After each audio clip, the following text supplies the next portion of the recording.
Midnight music.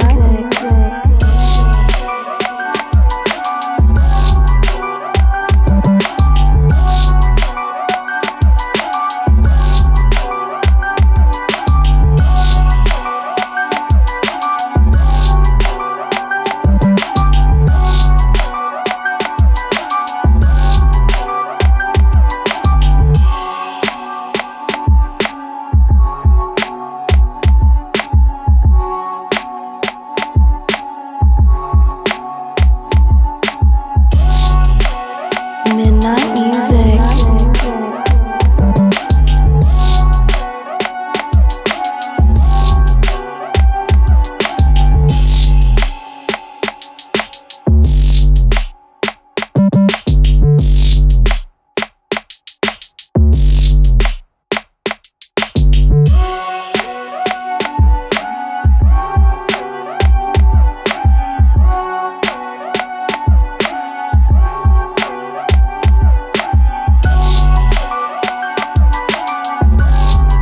music.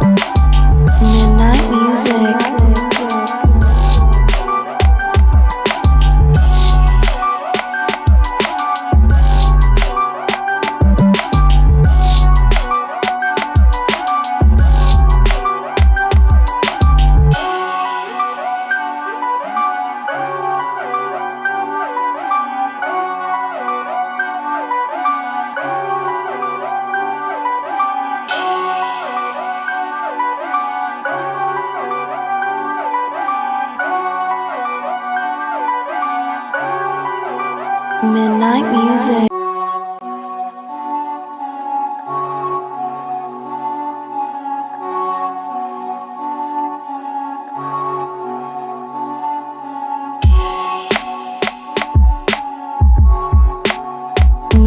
music. Midnight music.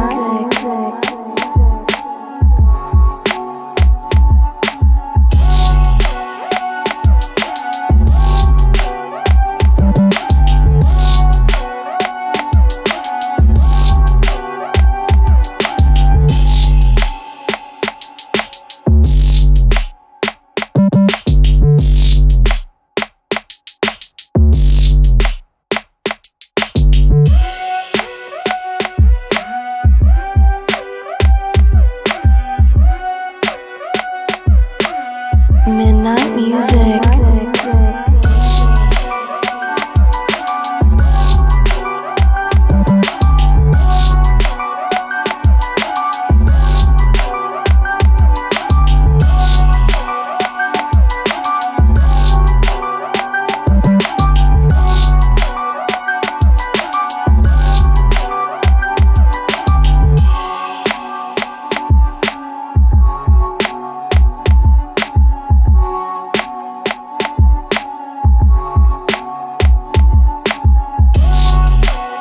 Midnight music.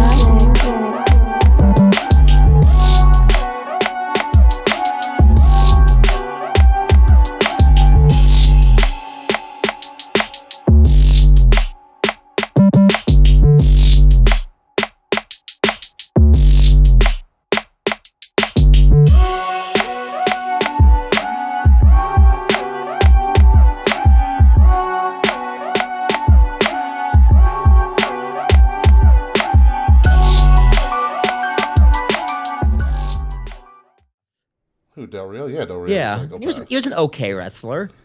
I mean, if you look at what's going on, everybody, welcome to the pre-show. Welcome to the Meat Slapping Matches pre-show, Kings of the Rings podcast on Twitter, Twitch, YouTube. K Murphy is on their way here any moment. They're walking from wherever the hell they went to in Queens, so hopefully they're there and hopefully their internet works. As you were saying, if you look at Del Rio's like pure wrestling statistics, he's a Hall of Famer. Yeah, he's got the numbers. He's got the numbers. He's got the wins. He's got the accolades. I mean, but he was also on top in such a lull in the business. Like 20... He was a good wrestler at the wrong time. Like, exactly. 2011, 2012 is like 94, 95 for me. But they also made him, like, they did everything in their power to make him a fucking star. He had Think about it. He had a brand new Yeah. luxury vehicle every week that he rode out to. Yeah, they did everything. I mean, they gave him the JBL. He was just a Mexican JBL. And the crazy part about it was it worked. He's like the personality aside, like he came from a wrestling family. Like he knows how to work. He's a great in-ring talent. Great promo. Yeah. Passes the airport test. All right, so that's to the Bret Hart scale for Alberto Del Rio. Okay. I would say to be Hall of Fame worthy, you gotta be at least 27 or higher. Okay. All right. I gotta look up Alberto Del Rio stats. And I know he posted some, but I didn't care for whatever the hell he posted. But I know his accolades. So look.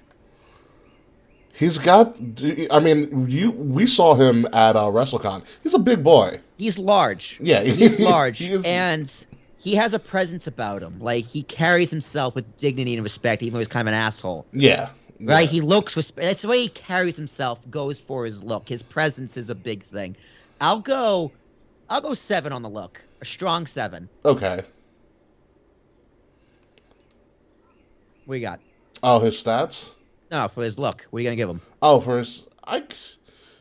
Yeah, I mean, it's not like if he was like Drew McIntyre, you'd be like an 8 or a 9. But I think 7's fine. That's fine. I'll go 7. Yeah, if he was a little more muscular, a little more jacked. Like he was jacked, but he's like small jacked. It worked for his frame. Yeah.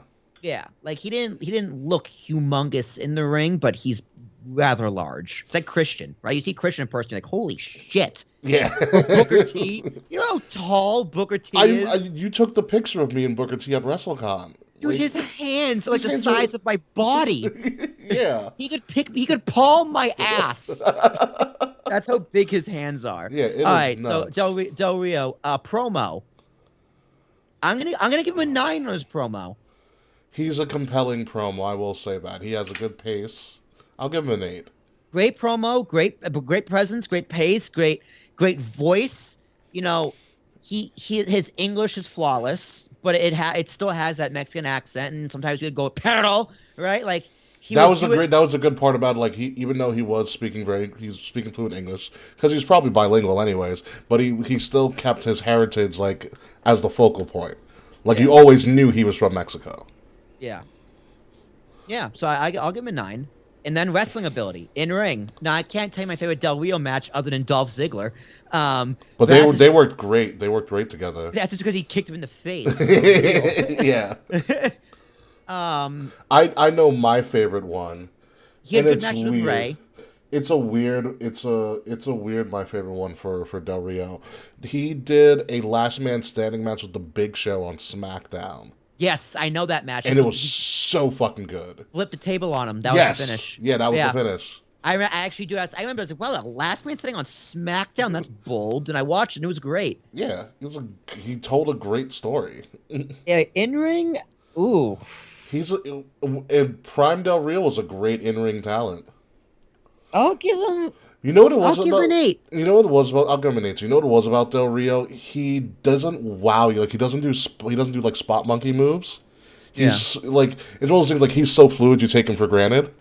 Yes, definitely. You know, like how many times could he get you in a cross arm breaker? Like it was really good. The thing about Del Rio was this close to having like what's called the worker's curse, which is just like you're so good. Like, it's like the Cesaro has the worker's curse. Yeah, and he's so good a worker, but it's just like he's just really good at putting people over. Del Rio was that close to being that kind of guy, and it was just his character and his personality that got him over the top. Yeah. So 7, 8, 9. 7 plus 8 is what? 15 plus 9 is 24.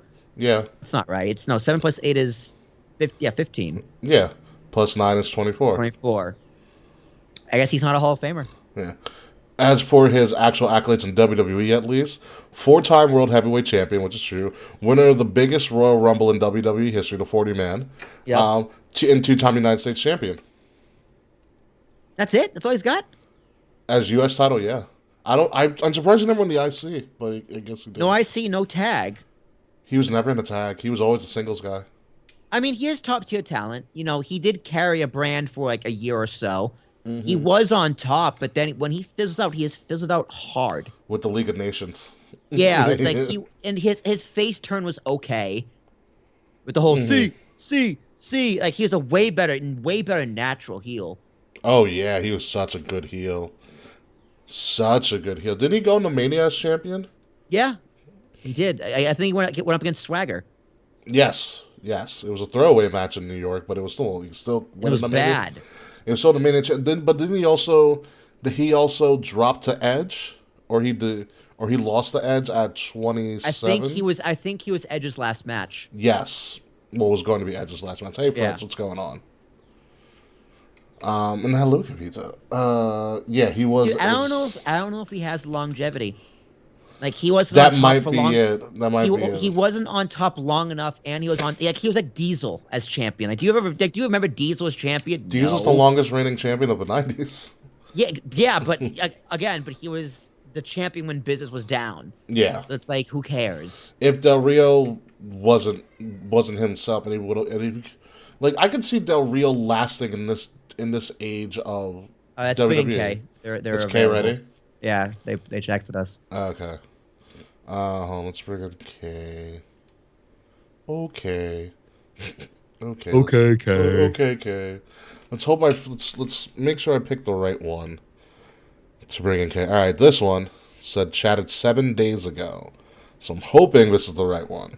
You know what? Del Rio's in the Hall of Fame. Was it posthumously after he's dead? Posthumously or posthumously. Posthumously, Yeah. whatever. That's how he gets. Wow, in the Kay, Hall of Fame. are you how high are you already? I'm not. I didn't smoke yet. Okay. Kay, you look like all the Scooby Doo characters just mushed into one. Oh, and my son. Oh has no! You know what it is? You're Doug Funny's sister. Yeah. Oh my God, you're Judy. You're Judy. You're Judy. You're Judy. Judy Murphy. I love it, Kay. I love the You're look. Judy. No, glasses on. Keep them on. Yeah, keep them on, Judy. You come back here right Do now. I need a hat? Hold on. No, you don't need a hat, Judy. If you have the French beret and like a purple dress, That'd be I dope. I don't have a purple hat, but I have like It's close. That's, yeah, almost there. Dylan's hat. Of course. No, Of course. it doesn't show off the hair. Yeah, I do like the hair. Thank you. Judy funny over there. Judy funny. I love it. Okay, Yeah, why the hair change? I had Actually, a no. mental- Pause. Before I had a that, mental breakdown. What? before we do get into that, I could we have on the told you before a pre-show, mental breakdown. Yeah, what's up? and we were discussing if Alberto Del Rio is a Hall of Famer. No. I knew it. All right, tell us about the hair. When have I ever spoken fondly of Alberto Del Rio? We were trying to You go can from still an respect objective. his work. Yeah, I was going. Hey man, you can hate the player, but you can love his Was he play. in the League of Nations? Yes. Yep. Okay, I liked the League of Nations. You're the only one. I don't know why I liked them either. I just very much felt it. The League of Nations was a great idea on paper, but half of those people were leaving the company, so it just Yeah. didn't work. Would have been much better in the '80s. Ugh. Yeah, yeah, it would have. Hulk Hogan would have run through each of them, starting with Wade Barrett in one WrestleMania. in a gauntlet In a match. gauntlet match, the main event. Ah, In that. Trump Towers, it would have happened too. In Trump. Oh my God, how '90s Mm-hmm. or '80s? Sorry, how '80s. Dude, speaking of a gauntlet match, I had this thought the other day. Yeah. I was like, all right, so AEW has this vacant title, right? Oh, we're talking. Why- We're talking about the All Atlantic title. No, Bro. well, let's talk about that one. But like, no, the world champion's vacant, right? Well, it's not vacant, but there's no one. So it's the interim. The interim, yeah. But right, like you have these ranking systems, right? Mm-hmm. Why wouldn't you just do a gauntlet match with the top 5? That would make sense. 5 and 4 start, 3 comes in, 2 comes in. Moxley's the last entrant. Like what? Yeah, and then what is it? The winner of that goes on to face Face to face whoever they're gonna beat at New Japan. Yeah. Right? Like Which, Kate, you didn't watch Doesn't- Dominion, did you? doesn't that just make sense? You did not watch Dominion, did you? Dominion happened already? Yes, it was last week, Kay. No. I did not watch Dominion. I did not know it happened last week. So Yeah. I watched AEW, Mm. and I finally watched Hell in a Cell. And How'd you like that bruise? Gnarly. Cody's a daddy. I knew it. Yeah. Oh no, that was no. Ugh. Not after he yelled "Come on" with a bull rope. No. Cody irritates me too much, I think, for him to ever be a daddy. Really, he didn't even bleed this time. I mean, he bled internally, as you can see from the Yeah. massive bruise. I thought he would cry more. No, that was Monday. He cried on Monday. Yeah, that was He Monday. did. Yeah, he was talking about his daughter. It wasn't about his dad. No, it was about his daughter. Oh, good.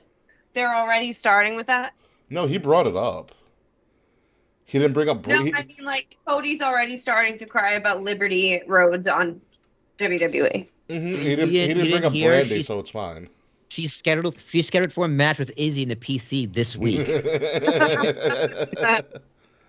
I want a battle of, like, what is it, a fourth generation talent? Like, The Rock's daughter's there. Izzy's gonna be there. Dude, you could totally see like a future female faction just called Fifth Gen. Yeah. That would be dope. Yes. But who would be the other two? You have The Rock, you have Izzy. The Rock's daughter. Orton's daughter? Is she even wanting to be wrestling? Charlotte Flair's daughter. I don't know. Charlotte Flair doesn't have a child yet. She will one day, maybe. Ric Flair's granddaughter? I don't know. If Charlotte Flair has a kid, there's no way they're not making that kid wrestle. I mean, Charlotte didn't want to wrestle for a hot second.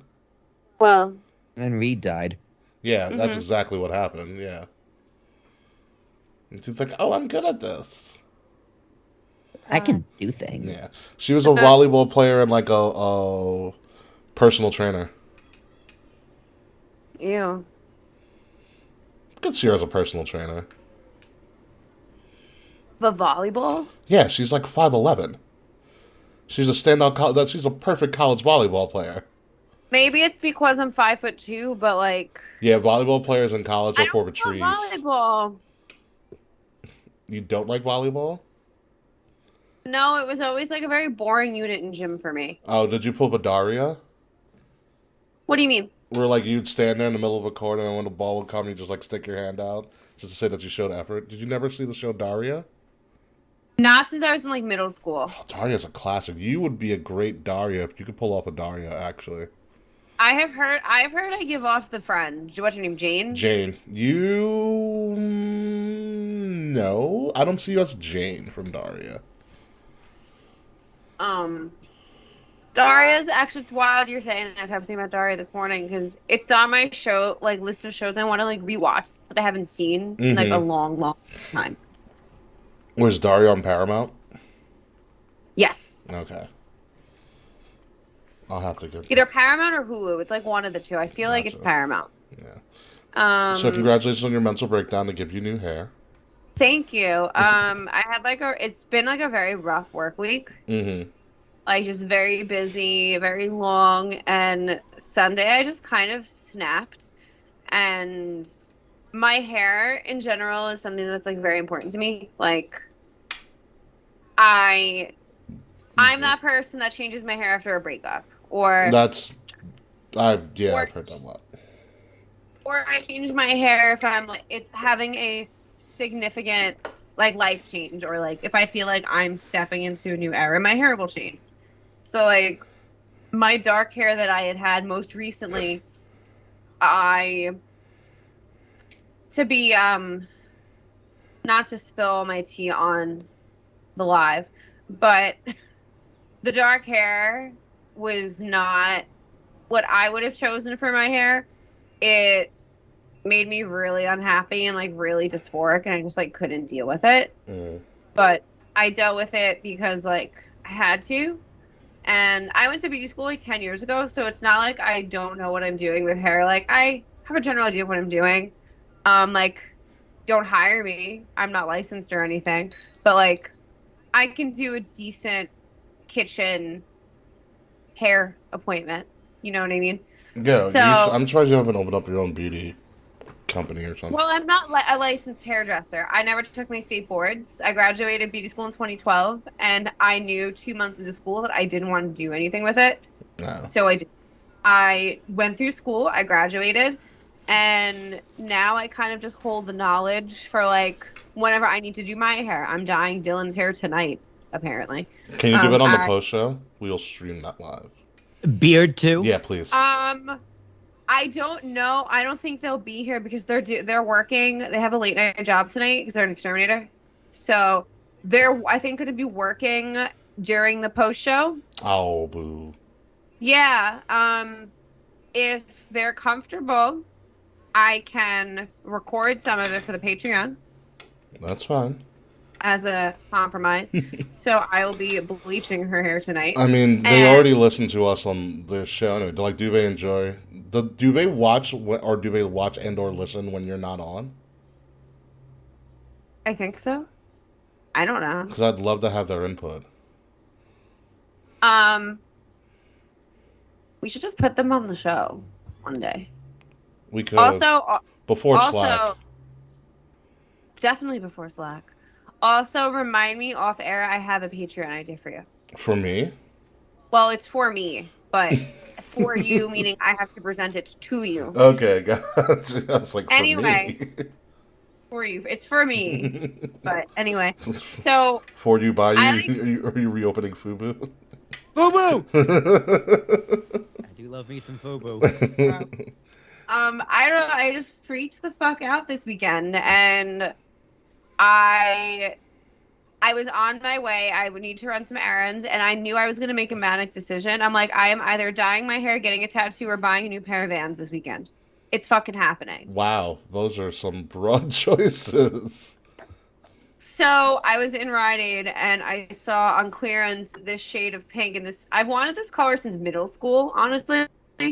Gwen Stefani circa the Return of Saturn era, and Benji Madden circa 2002. Love me some Gwen Stefani.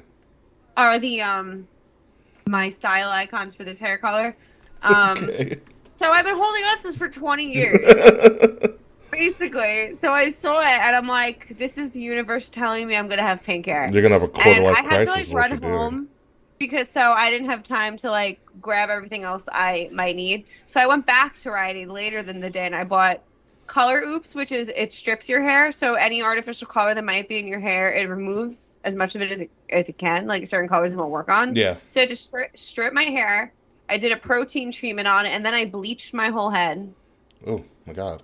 Did a second protein treatment, and then dyed it pink. And here we are. Gotcha. And I feel so much better. Congratulations.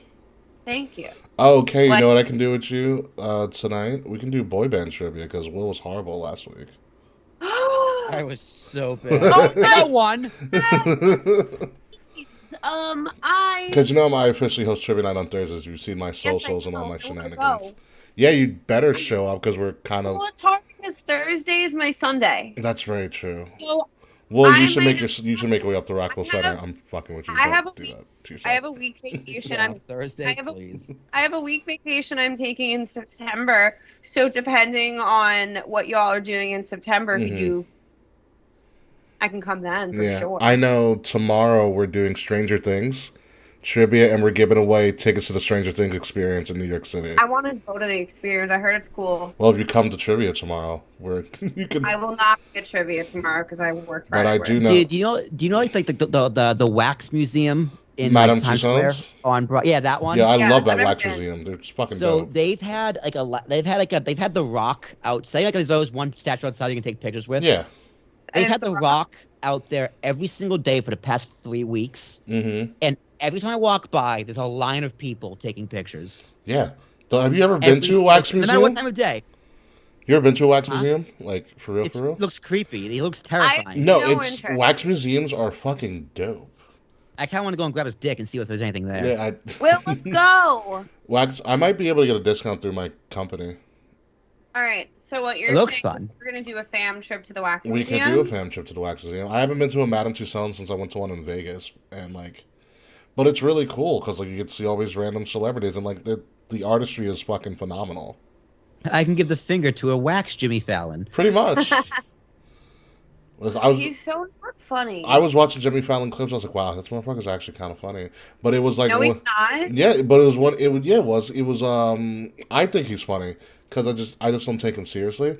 But it was one like WWE was on and they did like the lip sync battles Mm-hmm. with Stephanie and Trips. Mm-hmm. Stephanie Trips. And That was funny. I will be interview, that was funny, and That and when they did they read the kids' trash talk. so my main experience with Jimmy Fallon is SNL because I, not so much the more recent years, just because I like fell out of it, but like I love SNL, like a lot. I'm a fan of Weekend Update. Like I honestly, when Bill Hader left is when I kind of started falling off because I just genuinely love him. Like, but Jimmy Fallon on SNL used to frustrate me so much, especially the years I was like serious about wanting to be an actor because like he broke character every fucking time. It was really annoying to watch. It's SNL He for you. does break character all the time. Every time. The only time I ever enjoyed him is he does with Justin Timberlake, the Staying Alive. They're the Bee Gees. I remember that one. Fucking so stupid. And honestly, Justin Timberlake should have just been a cast member on SNL. Like all of his shit was so fucking funny. So funny. I love Justin Timberlake on SNL. He's one of the greatest hosts they've ever had. Well, you and I should just do Weekend Update. Like that would be us. That would be you. They also... Yeah, Weekend Update's pretty funny. Jimmy Fallon had a Seth Meyers skit. did the Will, you Weekend would Update. probably like it. I like the new guy, Colin Jost, it's about and the black guy. Boston. The what? Jimmy Fallon did a skit with Rachel Dratch, and they're just super, like, they're from Boston, like they're massholes. Nice. Well, Jimmy Fallon is a asshole. Yes, that's the point. Like they have the accent, they have the Red Sox, all about the Red Sox and shit. Very annoying, but it's genuinely the only time I can really stand Jimmy Fallon. Oh wait, Jimmy Fallon was born in New York. Oh. He was born in Bay Ridge. Well, I mean, Jericho was born in New York, but everybody knows he's Canadian. Yeah. So, let's see if let me look. I didn't know Chris Jericho was born in New York until the first time I went to Monday Night Raw, and he told us. Manhasset. His father was a member of the Rangers. That I knew. So when he got born, he's like, "You're gonna go to Winnipeg. You're gonna go to Winnipeg, and you're gonna like it."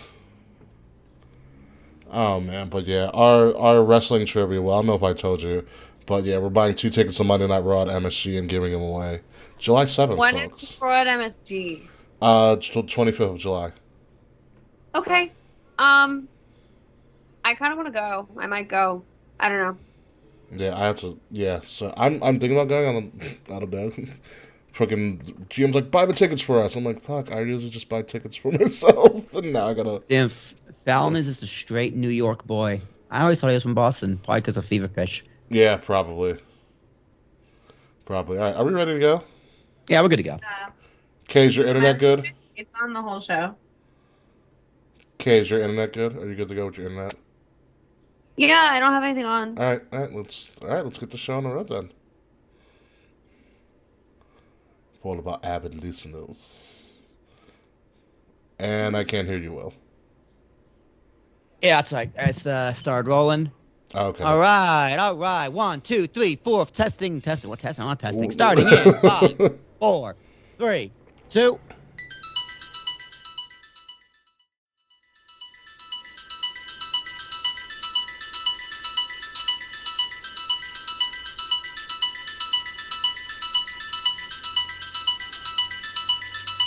Midnight music. Coming up this week on Kings of the Rings podcast, with every end there is a new beginning, and Paige announced her new beginning after July 7th as she officially leaves WWE. Plus, AEW begins the road to another title belt. WWE brings in their second name, image, and likeness NIL class, and it may be time to turn the page on Jeff Hardy. All that and more on the island of relevancy known as Kings of the Rings podcast, exclusively on Wrestle Addict Radio, and it starts right now. Midnight music.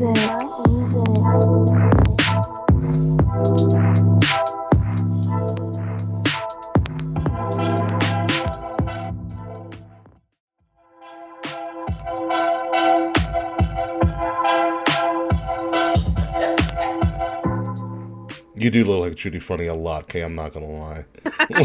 Dude, it's great. Yeah, I love yeah, it. It's perfect. that was a perfect analogy. Ladies and gentlemen, welcome to episode number 296. A couple more episodes away from 300, which we probably should have been more prepared for that one.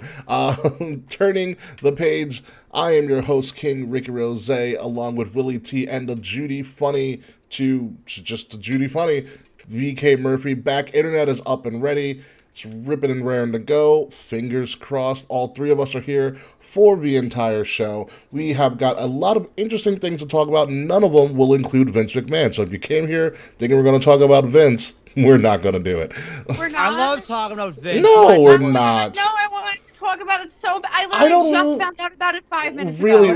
What happened with Vince? Water is wet. Oh my God, Vince might have had an affair with somebody in his company. How many times? How many people? Can Like, we talk about it in the post show? Water is wet. He did it as a storyline. It was a great storyline leading in WrestleMania 18, by Hey. the way. hey guys, I don't know. Breaking news: Ric Flair did too. That's why he's on 6 marriages. Yeah. So we're not gonna talk about any of that because who fucking cares? I really don't. Hair versus hair. Opening I'm a messy Dynamite. bitch. I live for the drama.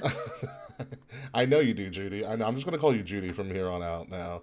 Like, look at that. Judy. Look at I- that pose you have right now, Kay. You're just like pink hair, sick, like fucking blunt to the side, shades on, not giving a shit.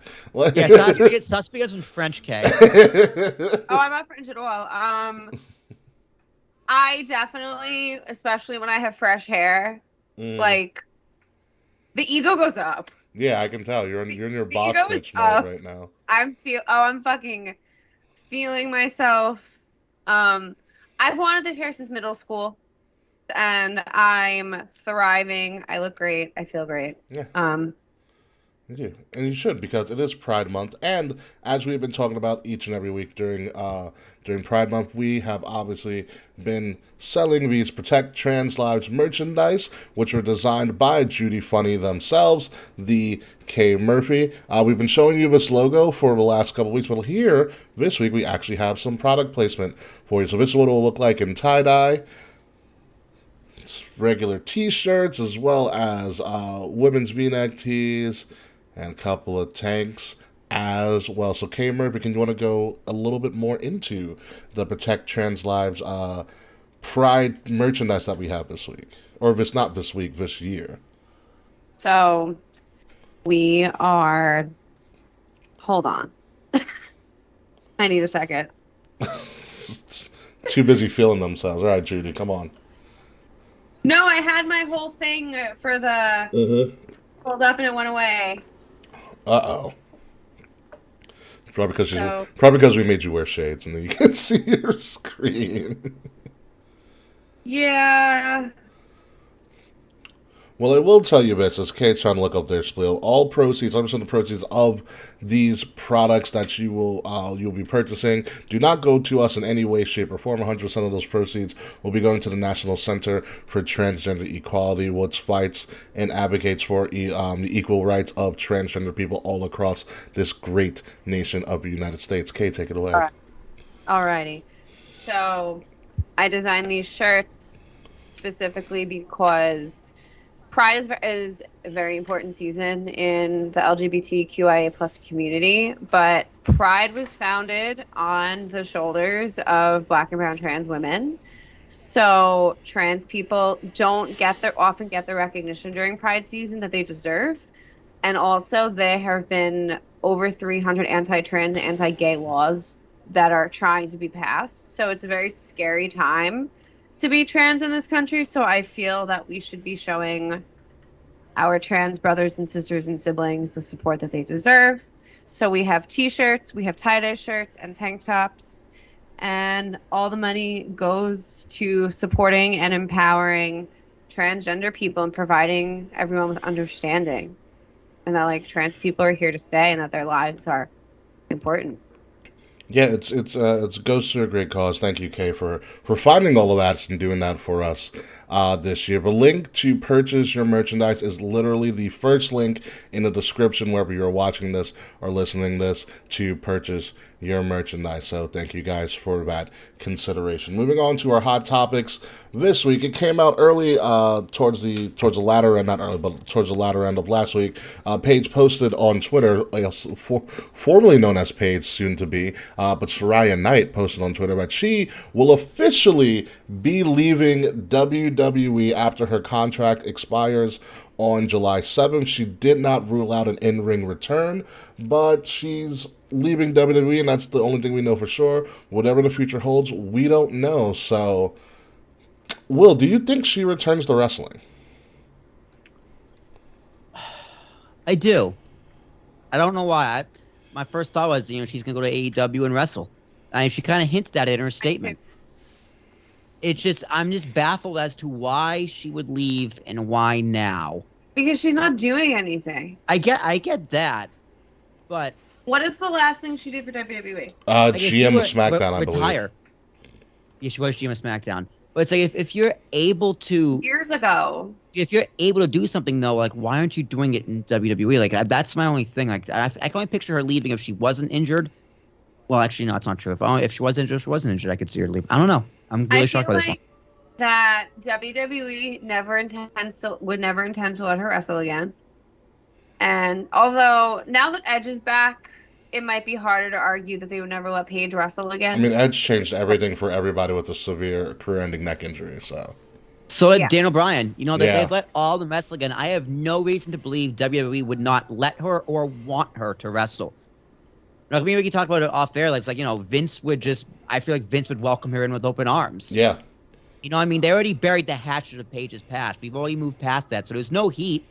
There's no bad blood. There's no looking down on Paige. And even throughout all of that, including with the real stuff, they kept her under contract. I don't think they also really give a fuck enough about Paige to invest in her. Because I could see her easily coming back, being hot for like a month or two, and then getting lost in the shuffle. It's possible. Possible, sure. Yeah, but I think... your big stars are out. Yeah. Right? Charlotte's out. Becky is kind of Bailey's out. Sasha's gone. Naomi's gone. There's not much depth in your roster right now. You're in big need of a female star. Yeah. And I think Vince would see that in front of him, and maybe just corporate. Maybe corporate didn't want to. Who knows what's going on behind closed doors? We're going to speculate. Yeah. But I'm shocked that she's gone, especially if she can wrestle. If she can't wrestle and she wants to go do something, power to her. But personally, I think she can wrestle. I mean, she's always been able to wrestle. She comes from a wrestling family. Also, I don't know if this is how much WWE would play stock in this. So, her boyfriend, she's been dating Ronnie Radke for years, who's, hella problematic and is, kind of a PR disaster a little bit. And I wonder if that played any factor with WWE not wanting to push her as well. Because God forbid he says something racist or transphobic or homophobic or does something sketch. Mm-hmm. She would low-key be tied to it because, she has stayed with him through several call-outs. Really? I get that. That's so silly. Why would you be afraid of what someone who doesn't work for you says, even by association? Well, keep in mind, I'm not saying it's not thinking Paige that, already was in hot water for the sex tape. I don't. That's her though. Yeah, that was her. That. But they could right, and she was employed by the company at that time. Yes. Her boyfriend has nothing to do with WWE. So if they just, yeah, bro, cool. So they pretty much if WWE doesn't acknowledge it, it doesn't exist. Yeah. Because it has nothing to do with them. Yeah, I could totally see them being petty enough to think like that, but it just doesn't make it. That way of thinking is just so foolish. I don't think. I wonder on a marketing PR kind of standpoint. I know logically it shouldn't fucking matter what Ronnie Radke says or does to affect but it does at the same time. Yeah. It does. But it can. It totally can. It totally can, which is fucking stupid. I think they would probably put more stock in Paige's look, because Paige has always had that suggestive, gothy, kind of subculture look, and I don't. And if you look at the way WWE is going, they may not be going for that type of Dude, we can anymore. say it. She's fucking sexy. Yeah. WWE needs sex appeal. Like it's like they just need sex appeal. Yeah. Like they got it. Roman's sexy. Seth is sexy. Cody's sexy. Drew's sexy. Like they got it for the men. Yeah. They really don't have. There's women just don't really have sex appeal. Yeah, or they're just putting bad stuff. So like it's weird. I mean, they say they don't want to invest in her, but they've kept her under contract for this entire time, throughout all the shit that she's been through. Yeah, you know, they've been very good to her. WWE's been very good sex to her. tape, the Del Rio fiasco, and a half. Like she has stayed under contract. Granted, she probably signed a really big deal because she was signed at a young age. She's still in her mid to late 20s at this point. She still has a future ahead of her. She's not even in some sort of wrestler's prime. I think she was 20 years old when she beat AJ. Yeah, she was like 19 or 20 or some shit. Yeah. She was stupid young. She's not even in her 30s yet. She's got a whole potential future and lifetime ahead of her to do, whether it's wrestling or something else. And whether she wants to take a step back, which is fine, power to her. Like, I get that. She can come back and still be as good as she was before, if not better. Is Soraya her real name? Yes, Soraya. Yeah. So Soraya Knight. Soraya Knight is her real name? Okay. Yeah. Gotcha. Soraya Knight is her real name, and it's not like she's.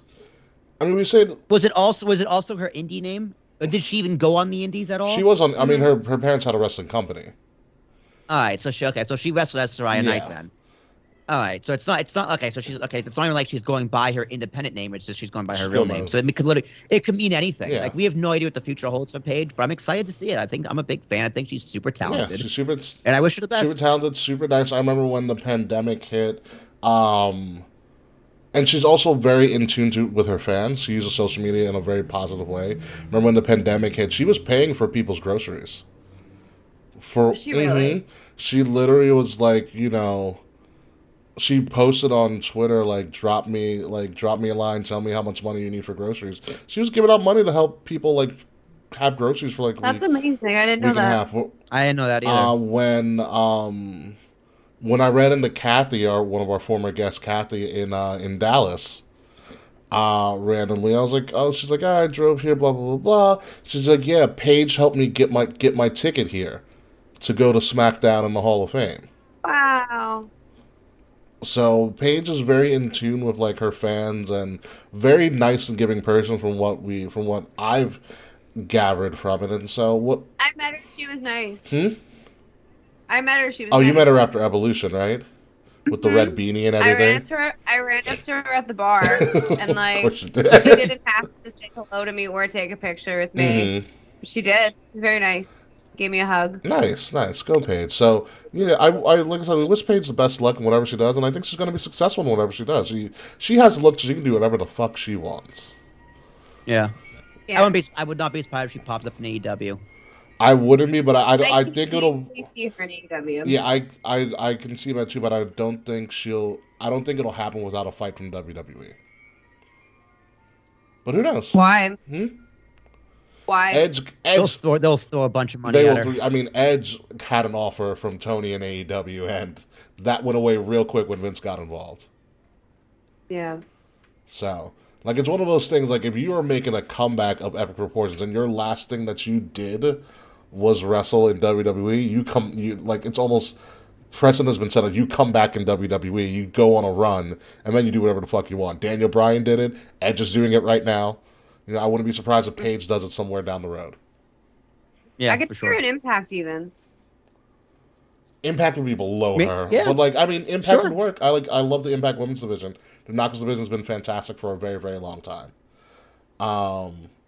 So we'll see where she shows up. Go to AEW. What's up? Because not everyone should or could go to AEW. That is for sure. Although they'll have the titles to kind of supplement that.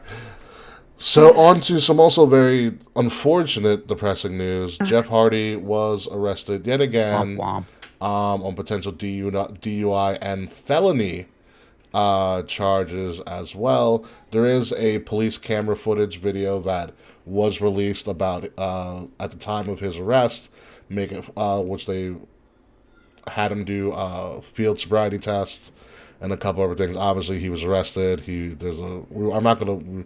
I was thinking about putting like his photo from from when he goes to Rain, but I didn't want to do that. I'd do a better photo of Jeff here. Thank Because then it's not worth it. So there was a lot going around with this leak. AEW did have a response saying we were able to contact Jeff Hardy this afternoon. AEW does not condone Jeff's alleged behavior. We made it clear to Jeff that we'll assist him in getting treatment for substance abuse issues, which he has indicated that he's open to receiving, which I find interesting. We'll talk about that in a little bit. In the interim, Jeff is suspended without pay and can only return to AEW upon successful completion of treatment and maintaining his sobriety. And they say if you or a loved one needs help, please reach out to SAMHSA's National Helpline and to leave the number below, signed by Tony Khan. So, okay, first and foremost, I know Jeff Hardy is your person. So when this news broke, what was going through your head? Well, I need you to know that I was literally in the middle of the H&M in Herald Square when I found out. Oh, Good God. Boy. Oh, Jesus. Boy. Yeah.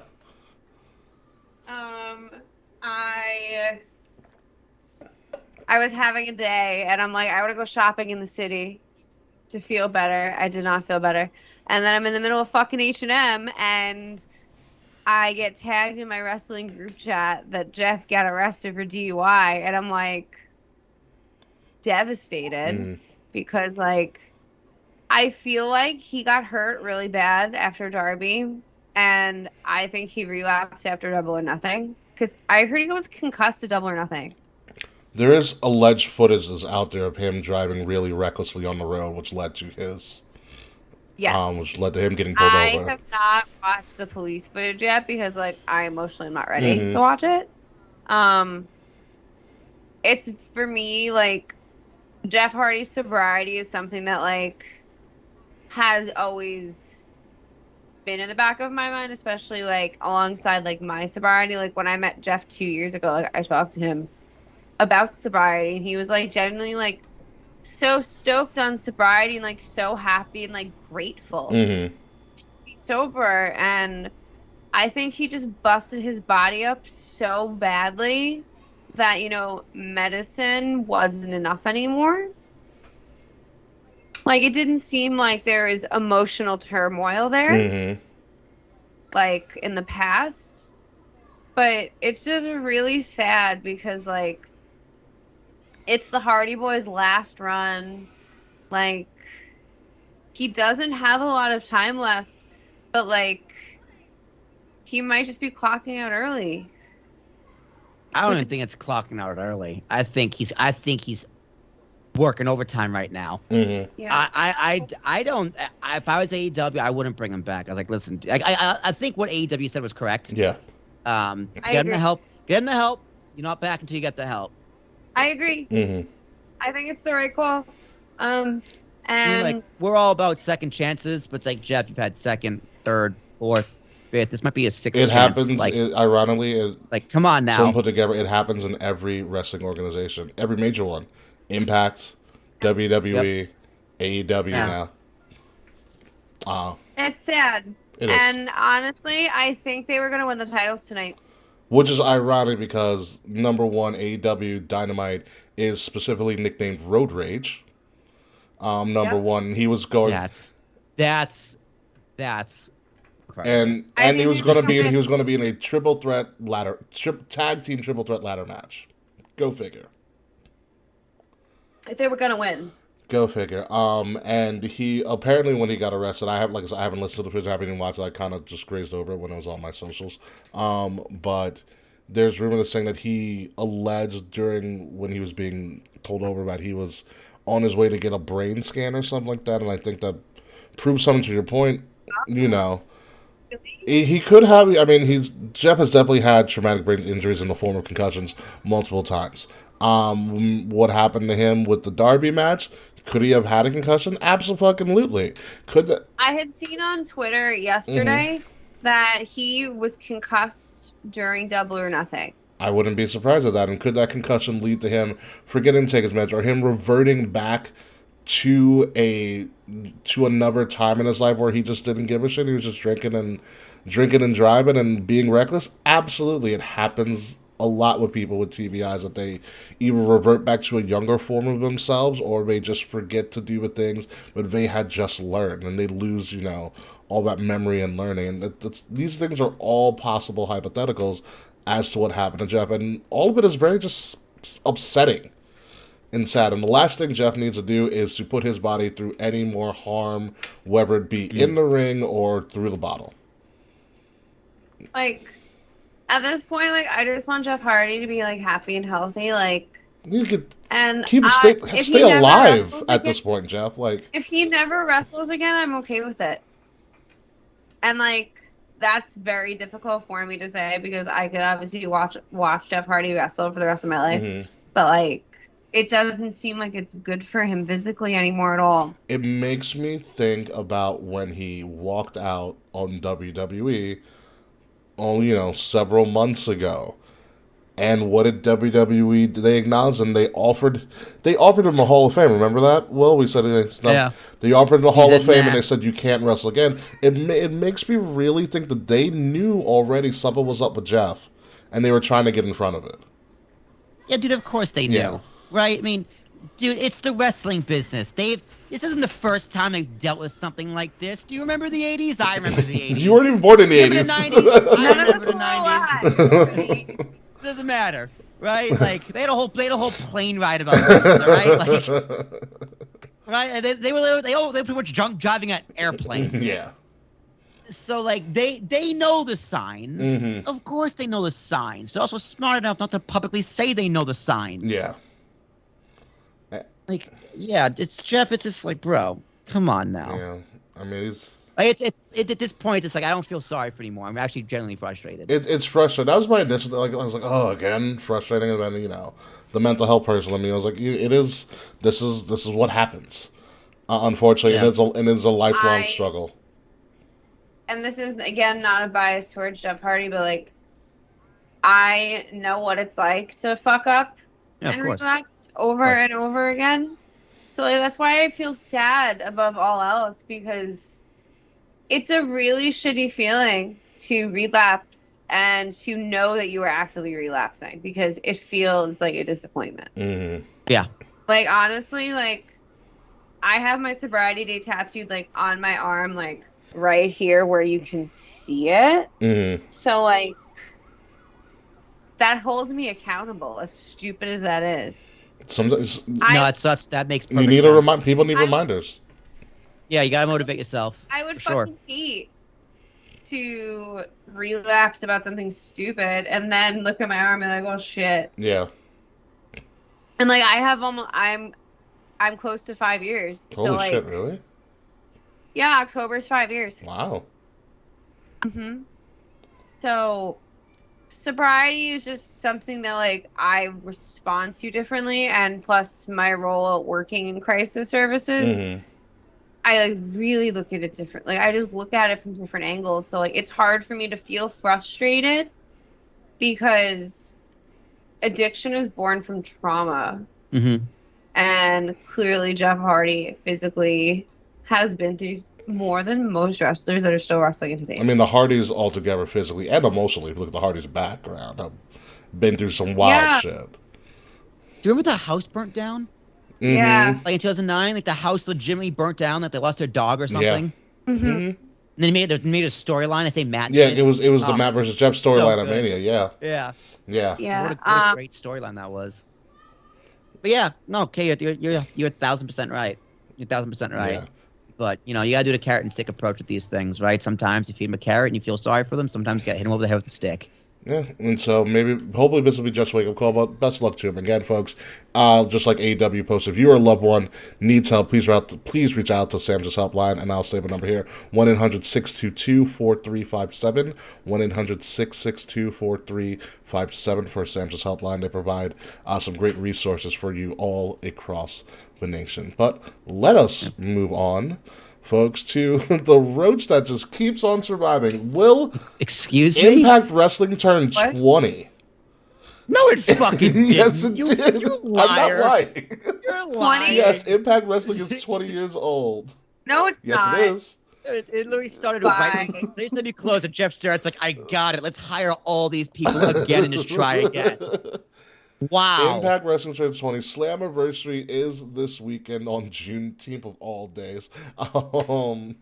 Moose is gonna win all the matches. Moose and Cheeseburgers will win all the matches. Let's get ready to pop some heads. Moose. So yeah, that's happening this weekend. We're not going to talk too much about it because obviously I'm going to leave that. Thank God. I'm going to leave that to the Brace for Impact podcast, our newest podcast on Wrestle Addict Radio. For Nate the Effing Great to really talk about and leave his predictions. His show was already up. It was posted several days before ours. But I do want to just kind of roll through some of your memories, Will, of Impact Wrestling, formerly known as TNA. Dude, I don't remember much, to be honest. I remember scrolling through the channels like on a Saturday morning, and I went by Spike, and I see Booker T and Kurt Angle. I see the main event Mafia in the ring. Yeah. And I'm like, I watched wrestling at this point. So it's like 2009. Like, I've been watching wrestling for a little bit. And I'm like, and I know who Booker T is. I'm like, how do I know this guy? What is this octagon? What is this? And I started watching, and I was like, huh. And then, like, next Saturday, because TNA was on like Thursdays back then. It was just a replay. Mm-hmm. So, like, I slowly got into it. And this was, like, probably October 2009, because then January 2010, it was, like, 2 weeks later, they made the announcement Hulk Hogan's coming in. I'm like, oh, let's fucking go. So I started watching regularly. Then from there, it was... They brought in Bischoff. They said we're going head to head with Raw on Mondays, and I'm like, "Fuck! This is 2010. I don't have DVR." So, I know what it was. I did have DVR, but you couldn't DVR more than one thing at once. Otherwise, you had to watch one of them, which was just stupid. Yeah. Oh. So what's the point? You couldn't DVR two channels and watch a third. It just didn't work like that. Oh, okay, yeah, I've heard about that. You had to watch one. You had to watch one of the ones you were recording because the TV just wouldn't work. Yeah. So Mondays was when my family watched 24. So I would watch 24 with them and record Raw. Now I'm like, fuck. What do I do? What do I do? What do I do? You're stuck, man. I'm recording 24 and Raw in the living room, and I watch Impact live. Okay. That's what I choose. I'm like, dude, fuck this Raw shit. I'd rather watch Impact. And then I went back to Thursday after like 2 months, and I was like, oh, thank God. Yeah, so here's some of the things that are happening on Slammiversary. I'll just run through the card really quickly. We're having a reverse battle royal, which is going to be on their pre-show live on YouTube. What the fuck is a reverse battle royal? I don't fucking know. Do they throw you over the ring, like from the floor into the They ring? throw you in the ring? I don't... Like, fuck. The last one to be thrown in the ring wins. You have the Digital Media Championship, still a better name of the TNT Championship. Rich Swann. The Digital Media. Yeah.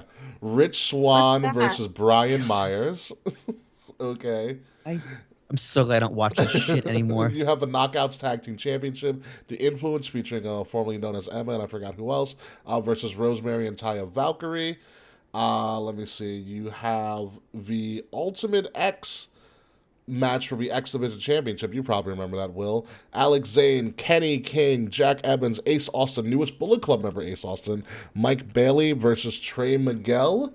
You also have the, what is it? You have, as we move on here, I'm just going through some stuff. I don't know what the first Battle Royal is. You also have, which I think you'll find interesting, it's going to be a 10-man tag versus Honor No More, who was full of Eddie Edwards, Matt Taven, Mike Bennett, Vincent and PCO versus the Impact Originals in Alex Shelley, Chris Sabin, Frankie Kazarian, and 2 members to be named. What? Yep. We also have the Impact World Tag Team Championships, the Briscoes versus the Good Brothers, because everybody wants to see that. And obviously, Queen of the Mountain for the Knockouts World Championship, Deonna Purrazzo versus Chelsea Green versus Tasha Steelz, who is the Knockouts champion currently, versus Jordan Grace versus Mia Yim, because that's where she landed, and she didn't go to AEW. Yeah, she did not go to AEW. And of course, we have the Impact World Championship, which it's Impact World Champion Josh Alexander versus Eric Young. Okay. Who's gonna watch this? I don't have work the next day, so I might watch this. Dude, I don't even think Dave's gonna watch it. I don't think I feel like Impact's never been on Dave's radar. Dude, I feel like everything's on Dave's radar. But Will, if you ever go to if you follow the hashtag Impact20, it's all the old wrestlers doing a then and now comparison of when they were of what they look like in Impact 20 years prior. Like, oh, wow. I'm looking at Eric Young with hair. Oh yeah, wasn't it a trip? Dude, he was like, his gimmick was like a Dark Order gimmick. He was like the welcome to our world. Like that was his shtick. It was weird. I'm gonna get you. I don't know how he talks like that. Also, this is also very interesting. For the first time, I guess, in the history of pro wrestling, well, not in pro wrestling, but I guess first time in Impact, we're going to have an alternative commentary team featuring Tracy Brooks, Lisa Marie Varon, and SoCal Val. Going to be on Fight TV, so they'll be doing an all-women's commentary team for Slammiversary. Oh, cool. On top of the regular commentary team as well, which I think is going to be an interesting thing. So Slammiversary, TNA, Impact, whatever. Someone's getting put through their table. When is this? This is this Sunday, June 19th, 2022. I know not a lot of people have work because of Juneteenth. Thank federal holidays. But yeah, for more info on that, I don't get it. It's just another day your boy doesn't get paid. For more, I'm working on Juneteenth, but we get a holiday for it, so I'm taking my Juneteenth for Pride. Thanking it. So for more info on that, obviously listen to the Brace for Impact podcast exclusively on Wrestle Addict Radio. But let's move on to WWE. This Monday announced their second NIL class, name, image, and likeness class. You remember last year, Will and Kay, the headliner of their first ever name, image, and likeness class was Gable Stevenson. And the guy who got released. Yeah. So they added 15 people to their class, and I'll run through them and some of their accolades right now. Starting with Allie Maddox. She is a cheer and dance athlete from the University of Mississippi, aka Ole Miss. She actually has already won a world title with Team USA back in 2019. Case Hatch is an Arizona State University fullback. Chandler Hayden has a large social media following, and she's a track and field standout from the University of Tennessee. Colton Schultz, Arizona State University wrestler and the current Pac-12 heavyweight wrestling champion. Darian Goborn is an All-American gymnast from Auburn University. We also have Erica Link, a volleyball player from Elon University. Oh, she cute. I almost went there, actually. Great place. There's nothing else around there. Keyshawn Moore is a linebacker from... Oh, she's cute. Keyshawn Moore is a linebacker from Howard University. He's the first signee from a historically black college or university, a.k.a. an HBCU. We also have Luke Ford. He's a former ESPN Top 100 recruit at tight end, originally signed to Georgia, but then transferred to Illinois University football. Malik Carr, former tight end from Purdue, transferred to Michigan State to play tight end there and also plays on the basketball team. We also have Michaela Hall, who has a large social media following. He is a basketball player from Central Michigan University. Up next is Rachel. She's cute. Up next is Rachel Glenn. She is a South Carolina. Rachel Green is Glenn. Sorry, South Carolina track and field athlete. Ruben Banks, an Arkansas track and field She's also athlete. Cute. We also have Thunder Keck. What a great name for an outside linebacker from Stanford University. We have Tiana Omazic, a volleyball player from the University of Miami. And last, but certainly not least, from Hofstra University, really Zachary Knighton Ward, a Hofstra wrestler, has been signed. Yo, Hofstra's Jesus Christ. Yeah. Yeah, Hofstra's wrestling is absurd. Yeah. Like Is they're it? it's that and lacrosse. They've always been really, really good. Mm. Yeah, Chris Weidman went to Hofstra. He wrestled at Yes, Hofstra. he did. Yes, he did. So that is the 15. I don't know if that's true, actually. Is that Wyman true? did go to Hofstra, yes. He did go to Yes. Hofstra? That is, I can guarantee that. I know he his gym is in Uniondale. Yeah, the UFC gym. Or one of the gyms. He's from So Baldwin. yeah, he is from Baldwin. He's a great guy. I've met Wyman. He's a cool dude. So again, WWE started a next in line program to identify future superstars and start developing them at younger ages. The promotion has a long history of hiring former college athletes, as you guys know, including Dwayne "The Rock" Johnson, who was from Miami, Ron Simmons, who went to Florida State. Damn, Roman. Yeah, it is Hofstra. You're right. Roman Reigns, who was a defensive tackle at Georgia Tech. Bianca Belair was a track and field athlete at the University of Tennessee. The average age of the 25 athletes that are currently in WWE's NIL program, it's 12 women and 13 men. The average age is 21. Jesus. So, not only will it be trained... Go Hofstra, man. This does not guarantee them... Also be aware, this does not guarantee them a contract. But they will get skills to help with their like social media following. They will be training in the PC. So this could lead to a contract in the future when we're done with their collegiate athletics. How much do you think they're getting paid? They never disclose how much money. But I don't know. We think 50 grand? Less. Less. Yeah, because I mean, like your NXT talent's getting paid 50, 60 a year. That's it. Really? Mhm. Damn. Or maybe like 60. It might be like 60, 70, but I know like I think the lowest is like 60 NXT salary. So, but the group will they'll trade on the PC. Caden Carter looks like she makes way more than 60 grand. You seen her Instagram? She is out and about all I the follow time. her TikTok. You can be out and about on a budget, Will. That's also not very in true. Florida. You can't. It's very true. On top of working in the PC, obviously they're going to receive resources in areas such as brand building and media communications. So essentially, they're teaching them how to work the press Gotcha. and build their own Everyone brand. needs to learn. Everyone needs to learn how to manipulate the press.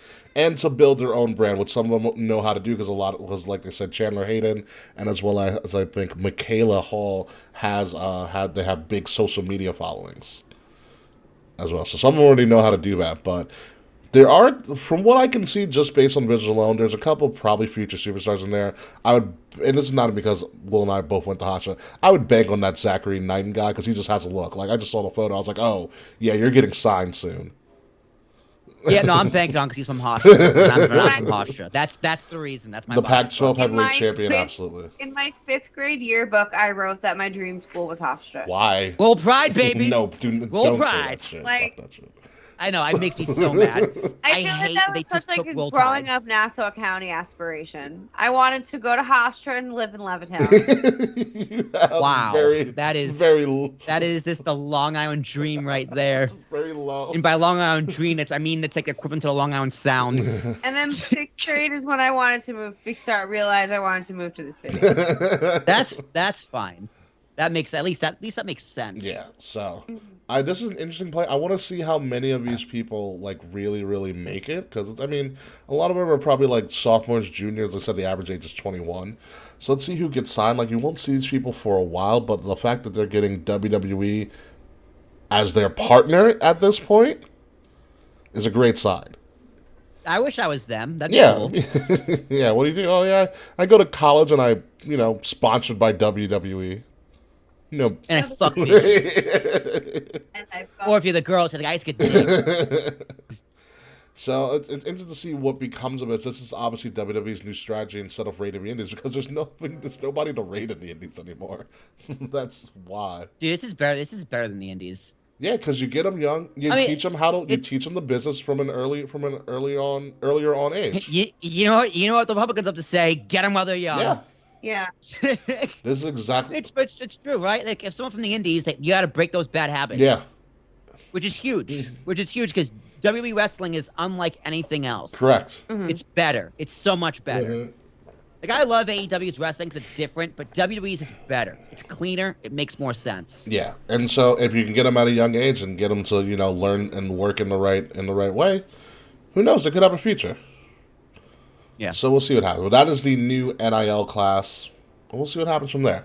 Moving on to, speaking of AEW, This is so fucking this stupid. is the bracket. It's oh This my is God, the bracket this for fucking the thing. All Atlantic Championship, which some of these countries don't even touch the Atlantic fucking Ocean.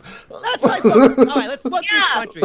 Is this just not America? We got no. Atlantic is America's north and south, and like Europe, And Africa. and that's it.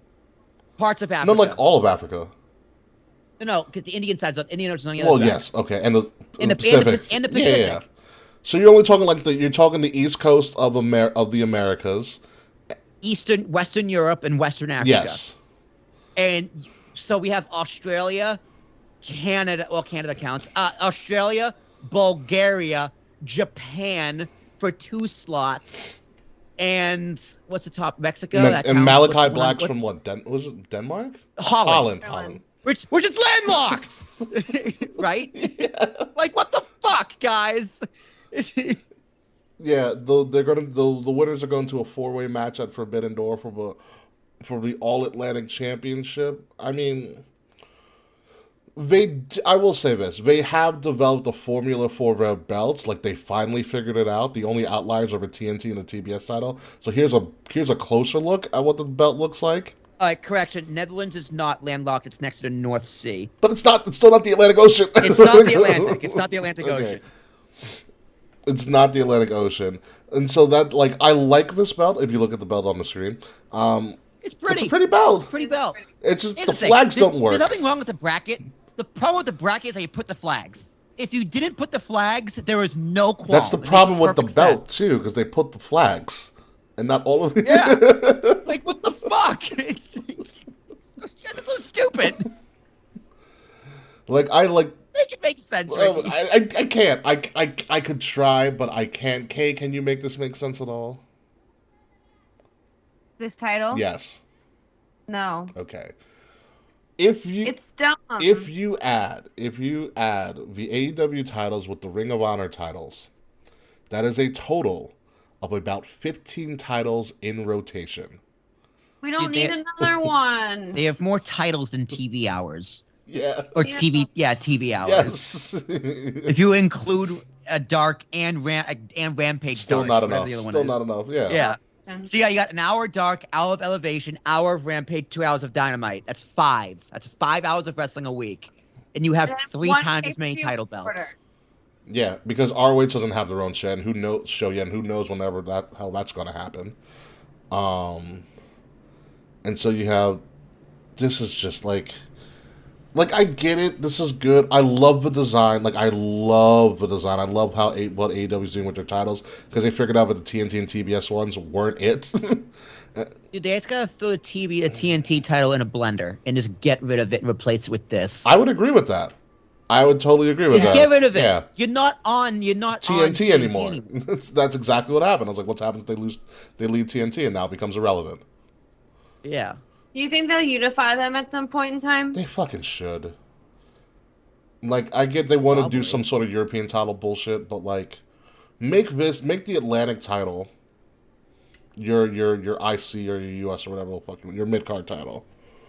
I don't even mind the name. The Mid Atlantic, it's not a bad name. Oh, it's all Atlantic, not Mid Atlantic. All Atlantic. It's just but you don't really know what the Atlantic is. The All Elite All Atlantic Championship? No, The thank you. AEW All Atlantic Championship. The AEW AA title. Give it a Jeff. Oh, You'll boo. win. Oh, boo. I know. Yeah, boo. Yeah, I mean, yeah, just get rid of a TNT title. There's a lot of titles they should get rid of. Yeah.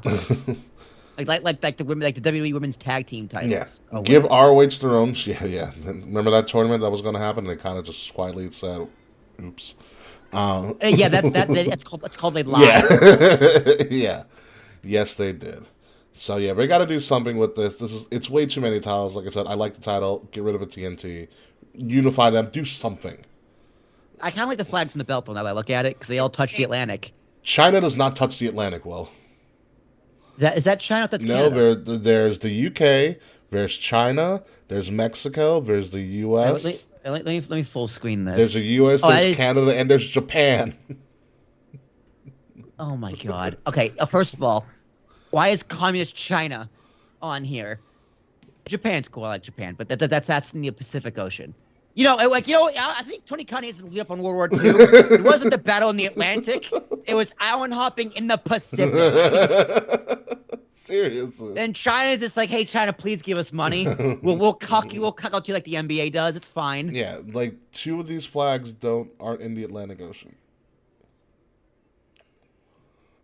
Let's move Yeah, on. I know. It's the more you think about it, the more it's your mind's gonna explode. Yeah, toot that horn. Talking about in-ring stuff that actually happened. Riddle got his wish, and it may be a wish that he doesn't want anymore. Matt Riddle, aka Riddle, has a WWE Universal World Heavyweight Championship match against Roman Reigns this Friday on SmackDown with a special stipulation.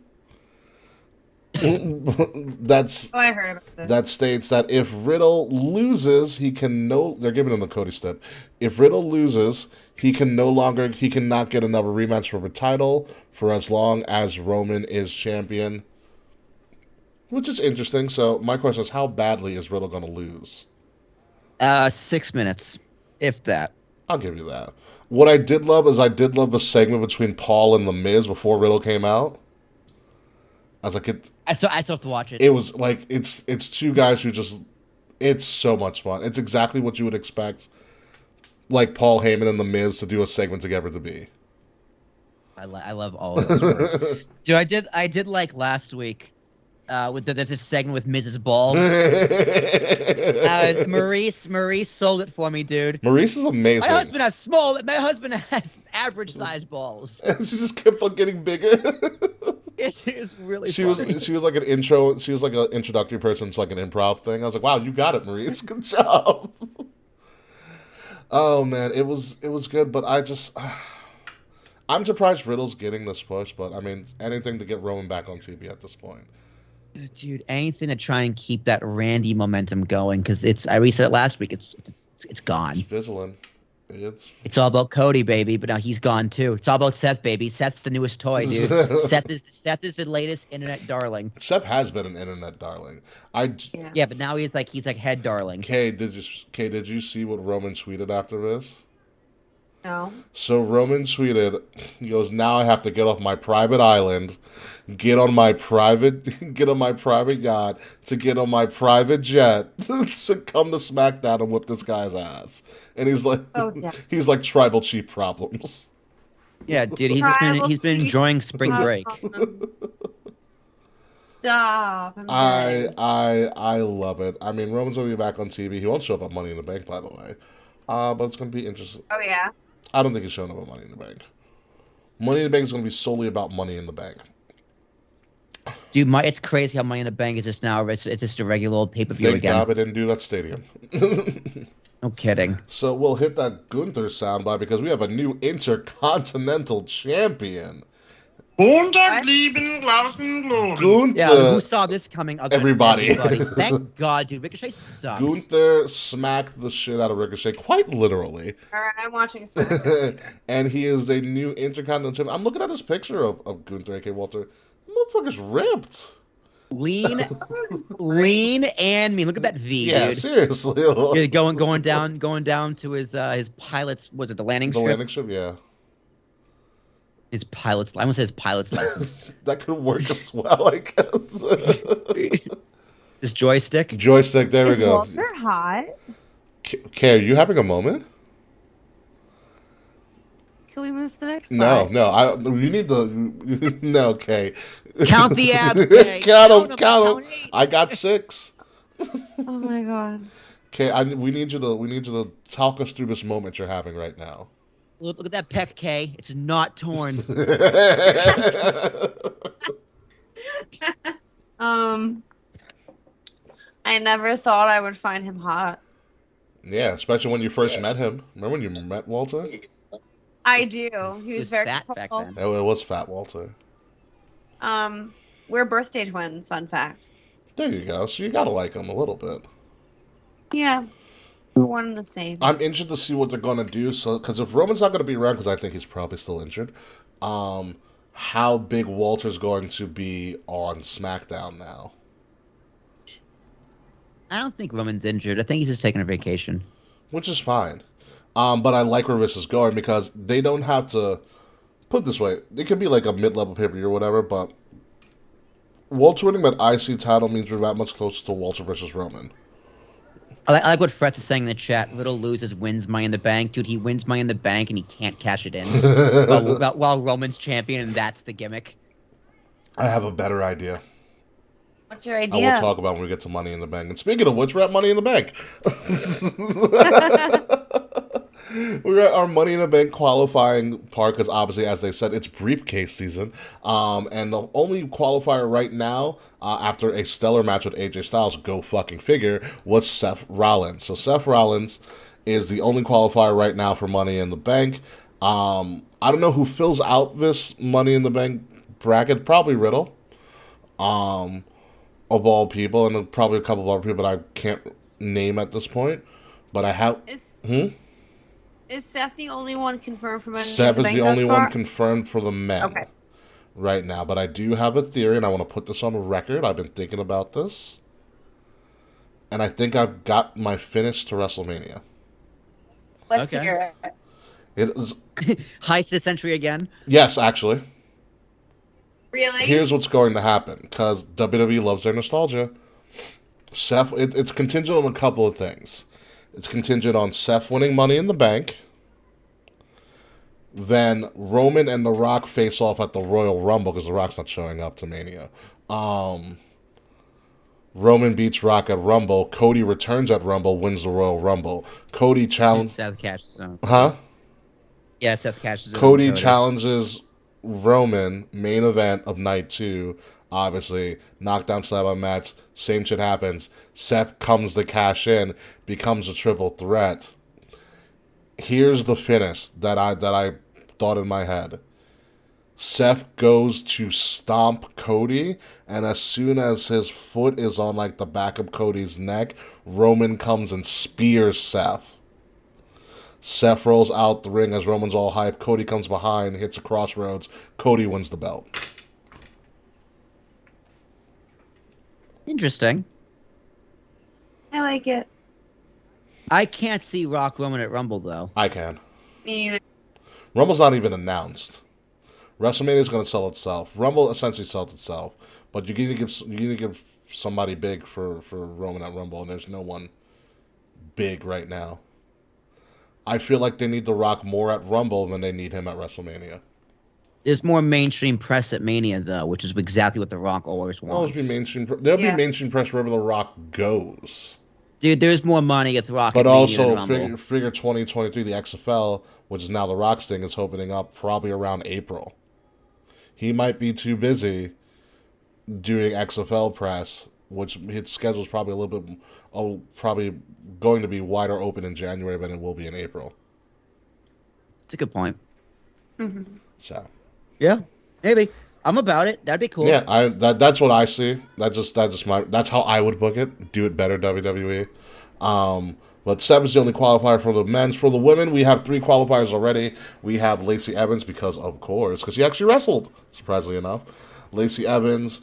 Is she a heel? She's a face. What? They made Lacey face. I thought she was a heel. No, she's a face. They had her cut vignettes about her life and everything. I She's remember a that. face. Then she was on TV for a month. No, she wasn't on TV for 2 weeks. Then the announcer asked everybody to applaud her. That's such a heel move. Yeah. No, she's a face. She's totally a face. Weird. I don't care, dude. Just She's a better shock. natural heel. Three blondes in this. Liv Morgan, lovable loser, Liv, and Alexa Bliss because you need star power. Dude, Alexa Bliss is just like, yeah, I don't know why I'm here either. Well, no, That's the vibe I get from Alexa Bliss.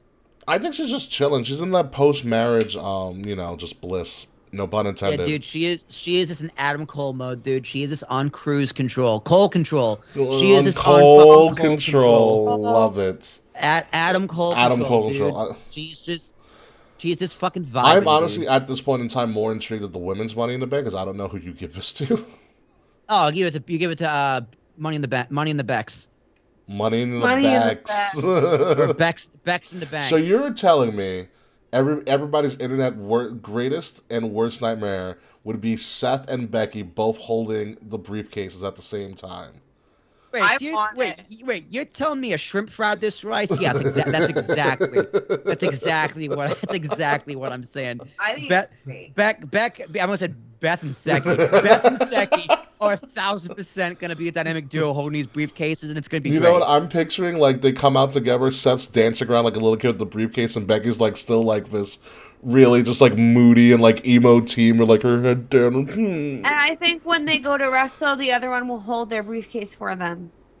You're asking for too much. Yeah, dude, honestly, like putting them together as baby faces early in the relationship was just so weird. I feel like them together as heels might work. They're so different in personality. They're the two most annoying people in WWE. It's perfect. I don't see Seth. I think Seth's hysterical. I think Becky's. I think he's hysterical I too, think but Becky's funnier. because he's so stupid. They're both so stupid. They're funny. Becky annoys me. I think Becky's funny because she's acting like such an emo child. And so, dude, I feel like she's playing wrestler. She's not being a wrestler. Oh no, I think she's been selling and getting people over. I think she's doing a really good job. Her matches are phenomenal. Yeah. I'm saying her character. I don't buy her character. I buy her character. I get the motivation for her character. This is not my favorite era of Becky, but from what I've seen, it's fun. Yeah. I do kind of want to see them together, only because I want to see Seth and Becky see what they would come in when they have to like do matching outfits together. Dude, they gotta do Sully and Boo, not Sully and Mike from Monsters Inc. just for no reason. I don't know why that popped in my head first, but I think that'd be hilarious. That would be really funny. That would be absolutely hysterical. Speaking of, dude, I can't wait to see Lightyear. Oh, that comes out this weekend. Oh, dude, I'm so excited. I'm gonna celebrate emancipation like Buzz Lightyear. To infinity and beyond. Infinity and beyond. Oh my God, who's looking more like Lilu from The Fifth Element each week? Oh, Becky. If Becky came out like Lilu from The Fifth Element, that'd be ridiculous. Dude, I couldn't finish The Fifth Element. Like, this movie is terrible. What? How did you not finish The Fifth Element? That thing's a fucking classic. Dude, the movie. I just think because this movie is so stupid. That's why it's a classic. Yeah, dude, ridiculous. Let me guess. Chris Tucker got annoying to you?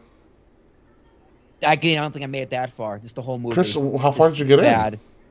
I don't know, dude. I don't remember. It was so long ago. The movie was we'll awful. We'll talk about your hatred for Fifth Element at another time. It's now on towards the end of the show. We have our Future Shock, where we try to predict something in the future of wrestling. And this Future Shock comes from the news that Extreme Rules returns to Philly this October. Yes. Ooh, cool. Extreme Rules is going to return to Philly this October. Tickets go on sale July 15th. It's an early October show as well, because WWE wants to do their premium live events like earlier on in the month for some reason. They probably have one in Saudi in October as well. They usually go there on Halloween. Because nothing spooky in Saudi Arabia. So, your task this week is, who's on this Extreme Rules card? And do we actually get an Extreme Rules match? Because I feel like last year we did not get an Extreme Rules match on Extreme Rules. Dude, you asked me to book in October? Yeah, go right ahead. The fuck? I don't know, That's man. why it's called Future Shock. I don't know. Big E comes back and wrestles Xavier Woods for the European title. There, how about that? That doesn't exist anymore. Yeah, dude. I say European meant All Atlantic. Sorry. The All Elite Atlantic title. The AR. The AEAW. The AR. Yo, what the hell was that congressman's name? I forget. Oh. We're gonna go to here and then there and yeah. What was his name? Oh, I forget. Damn it! Let me look it up. The BR Senator. It was on Chappelle's show. It was on Chappelle's show. Yeah, because Chappelle made fun of him really, really well. BR Senator. Evan. No, that's Baya. No. Sorry, that's his name. How do you spell BR? I don't know. Just put him like Dave Chappelle's skit from like season 3, I think. Dave Senator Chappelle. skit from season 3. But Extreme Rules in Philly, I mean, Philly's a great place to do Extreme Rules at. Is this a Paul Heyman book show? Ideally, this would be a Paul Heyman book show. Howard Dean. There it is. Howard Dean.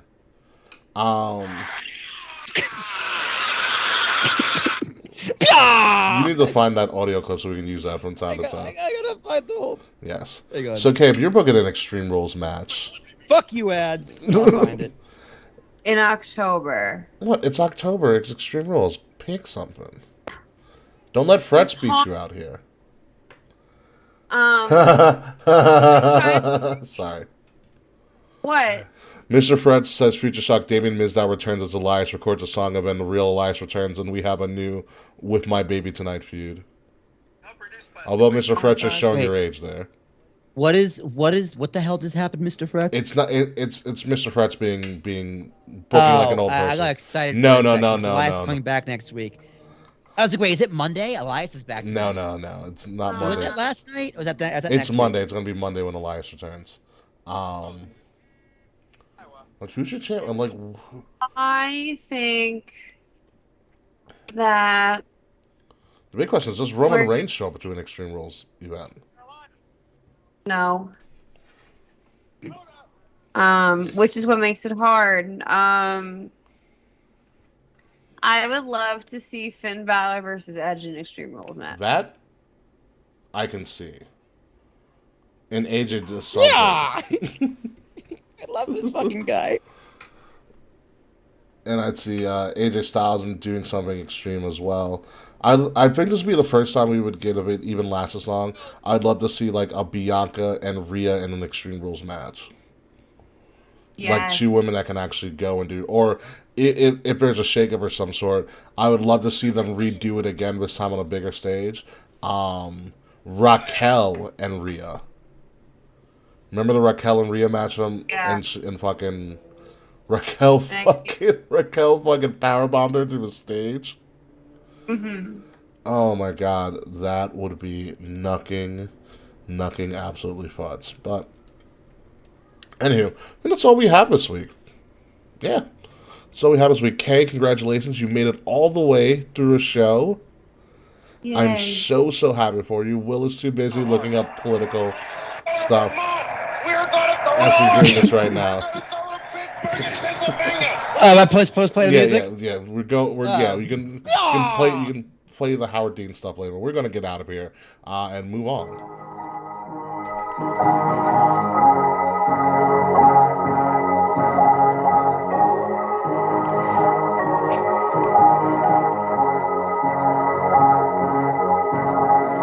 Ladies and gentlemen, you have been listening to episode 296 of the Kings of the Rings podcast, Turning the Page. We are turning the page on this episode because next week is 297. That means we're about 3 or more so episodes away from episode 300. I'm your host, King Ricky Rose. You can find me at Ambassador Biggs across all social media outlets, BIGZ, Ambassador Biggs. Find Kings of the Rings podcast at KOTR_podcast on Facebook, on Twitter, on Instagram, on YouTube, on Discord, on Twitch, and newly on TikTok as well. Like, share, subscribe, leave us some reviews and some 5-star reviews wherever you listen to your podcast. And when you can listen to us, not by Will screaming Howard Dean shit, but you can listen to us each and every week by subscribing to Wrestle Addict Radio, the cure for the common wrestling podcast. And you can find Wrestle Addict Radio socials at addict_wrestle on Twitter and Wrestle Addict Radio everywhere else, including newly TikTok as well. The links to all of our stuff, including our exclusive LGBTQIA plus Protect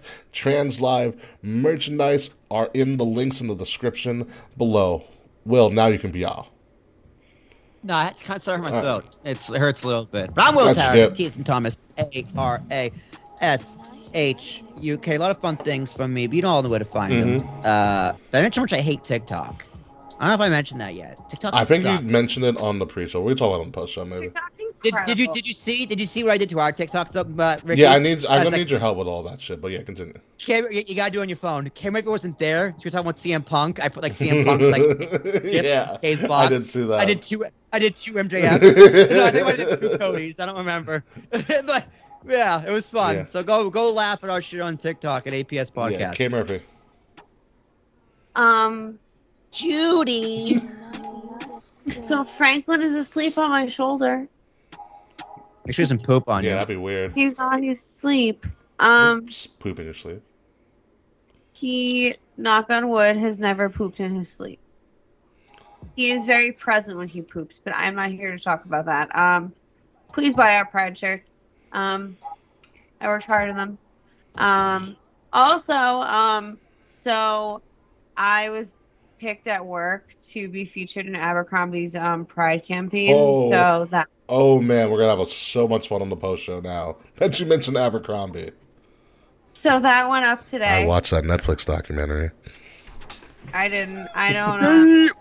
They sent me a bunch of clothes. I sent them pictures, and it went on their social media today. So like, that happened. Well, how come you didn't tell us, Kay? We could have promoted it like a mofo. I didn't know it was coming out today until I went on Instagram this afternoon, and so I had mad notifications. Oh, well then. We got a superstar in our presence now. Yes. You can find me across all social media platforms at the K Murphy, THEAKE. Check out our Pride collection on Teespray. And yeah, let's go to the post. Yeah, show. before we head to our post show, folks, obviously, when we come back next week, AEW will probably have a brand new title. Vince McMahon will probably be in another scandal, and water will still be wet. And so until next time, folks, goodbye, good night, see you next week. Fuck you, Slack. See you on the post show.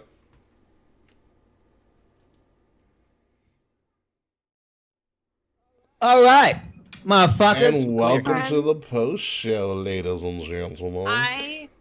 Life or death question. Life or death question. This should be interesting. All right, go on. What did I Should just I do? DoorDash McDonald's right now? What are you thinking of getting? The number one reason I wanted is because the reason I was grocery shopping before the show is because I wanted orange lava burst, and they did not have any at the grocery store. Well, I mean, you can only get orange lava bursts in very rare places. You can get them at AMC movie theaters. Found that out. Yeah. What? Yeah, at their Coca-Cola freestyle machine, they have like it's not orange lava burst, but it's like high C orange. Like it's close enough. That's Yeah. life-changing information. Yeah, I went to see Jurassic World this weekend. How awful was that? And Dominion was not as bad as the second one. Like there was Jurassic World, whatever the one that Fallen Kingdom. I heard it was worse. I haven't seen any of them. Fallen Kingdom was god awful. Dominion's fine. The first one, Jurassic World, was okay. Jurassic World was fine. Fallen Kingdom, you will hate it. Will Fallen Kingdom tried so hard to be the Lost World, and it failed. Yeah, dude, I heard it insults your intelligence so hard. It's really bad. But Dominion, you can sit through Dominion. Dominion's fine. There's a lot of tropes because you have the old cast there. Yeah, but like I don't care, dude. This movie should have died after the third one. Like, the third one was fun, but it's okay. This series has seen enough. Yeah, I was like, because like it's literally just they did the same thing just with new people. It's like you guys just don't learn the lesson. That might be the message of it. Like, stop fucking with dinosaurs. Or at least stop making predators. Like if we had Jurassic Park with only herbivores, we'd be just fine. Nothing would happen. Yeah. Why do y'all gotta make dinosaurs that can kill people and eat people? Also, I don't know if you know this, Ricky. If that actually happened in real life, the atmosphere would murder all of those dinosaurs so fast. Oh yeah, because it's too cold for them. No, not even that, but it's the air quality. Well, yeah. Like the reason dinosaurs could get so big like that is because the atmosphere was just way different. The air was thicker. Mm-hmm. Oh man. Fucking fucks. Yeah. So what was it? So I was watching over the weekend as well. Just being nerdy. Xbox had their yearly showcase. I did. Did you see Starfield's gameplay? Holy shit, dude. Yeah, holy shit. I'm like, oh, Bethesda's back, baby. Bethesda's fucking back. Did you hear what he said at the end? Like the show was. I didn't watch all of it. I didn't watch all of it. So essentially, well, in Starfield, what they showed is like you pretty much have you can create your own outpost on any planet. Yep. You can create your own fucking rocket ship. You create your own rocket ship to travel the galaxy in. Yep. And all this other stuff. But do you know the expanse of this game? There are 1,000 systems. Yeah, 300 planets. Yeah. Yeah, it's gonna be, dude. You can probably play this game for like 15 years. Is what my friend said. Mm-hmm. It's gross. I was like, oh my god. I told my girlfriend, I was like, probably the last game I ever buy. Yeah, dude. I mean, it's gonna be Well, they've crazy. been working I'm on this. very They've been working on this excited. game for like 7, 8 years. Well, dude. Well, here's the thing, man, about Bethesda, because they got bought up by Microsoft. Yeah, for chump Once change they got bought, now. once they got bought by Microsoft, I'm like, oh my god, this game system has a future. Because when I was in college, so I think my junior senior year, Mm-hmm. my friend's mom, I don't know if it was his mom or like his aunt or something, worked at Bethesda's marketing, and he was like, yeah, the company has no money. They're fucking broke as shit. Damn. So they were running on no money. That's why Fallout 76 was so bad. It wasn't finished. They ran out of money. They ran out of money. And it was So he's like, it was fuck a it, we different gotta team release working it. on Fallout 76 as well. Yeah. But now I'm just like, oh, thank God they can actually make games again. They're making They'll be they're all making right. good games too. Elder Scrolls 6 is coming eventually. They just announced Fallout 5. It's like, Bethesda, slow down, man. Do you Like, know all the list of shit that they announced for fucking Xbox? They were just like, we're gonna show you over 30 games in this next hour and a half that are all gonna come out within the next 12 months, and all of them are gonna be available on Game Pass. I'm like, you guys Yeah. are disgusting. yeah, it's pretty rocking. Yeah, I was like, this is gross. They did they're adding another expansion to Flight Simulator. Nice. Just because you just need more planes and more parts of the world to fly through. Like they're adding helicopter bases and shit. That's cool. And then they Easter egged it at the end. I'll have to show you. All of a sudden, you start hearing the Halo music, and the Pelican shows up on the screen. They added the Halo Pelican as a free DLC for Flight Simulator. Do do Yep. do do do do do do do do do do do. I was like, That's the fucking that's Pelican on Flight Simulator. how does this physics make sense? Oh, it doesn't. Great, sign me up. And I think they're adding the Wright brothers' original plane there to Flight Simulator as well. It's pretty. Because they showed the Wright brothers plane, or they showed the Spirit of St. Louis. But did you see? I know you don't have an Xbox, but did you see the Forza reveal? No, but I have. I think the latest Forza is on PC. Let me take a look at my wish list. I put it on Horizon 5? Yeah, I can buy it right now. Actually, it's 20% off. Horizon 5 you should do. That's the open world one, which is... I know, dude. It looks like I haven't played a Forza game in like ever, and I just like every now and then you see a good racing game. This is a great racing game, and it's awesome because it's just like... It's just fun. Dude, I don't know if it's on Game Pass, but if it is, I highly suggest it. Play Burnout Paradise. It's not on Game Pass, I can tell you that right now. Ah, damn! But Burnout, that was a great game. That game was a lot of fun. It was like open world car thing as well. Yeah, hold on, let me Dude, the Steam sales in a few weeks, and I'm gonna buy the Star Wars saga, Lego Star Wars. It's all 9 games. It's right now. It's $50. It's on sale. It's probably down. I'm hoping it's down to 30. If it's $30, I'm buying Oh, it. here's some other games they announced. The Overwatch is coming back. Overwatch 2. Interesting. Elder Scrolls Online set sail for High Isle. They're adding another archive. They're bringing back Warhammer. Well, Warhammer 40K was already in the mix. Hold on. Let me show. I'm just gonna send it to your phone so you can just watch it. The Forza fucking the Forza reveal for Motorsport, because they already had Horizon, so Forza Motorsport. And for Horizon 5, they have they're adding a Hot Wheels DLC. Yep. It's pretty cool. Where like you can race as the Hot Wheels cars, but you can also have the Hot Wheels tracks in the game, and you race the tracks on the Hot Wheels. That's really cool. Yeah, but what I just sent you, you'll watch it, you'll be like, this is gross. So the spoiler is for Forza, what is it, Forza 5? In-game ray tracing.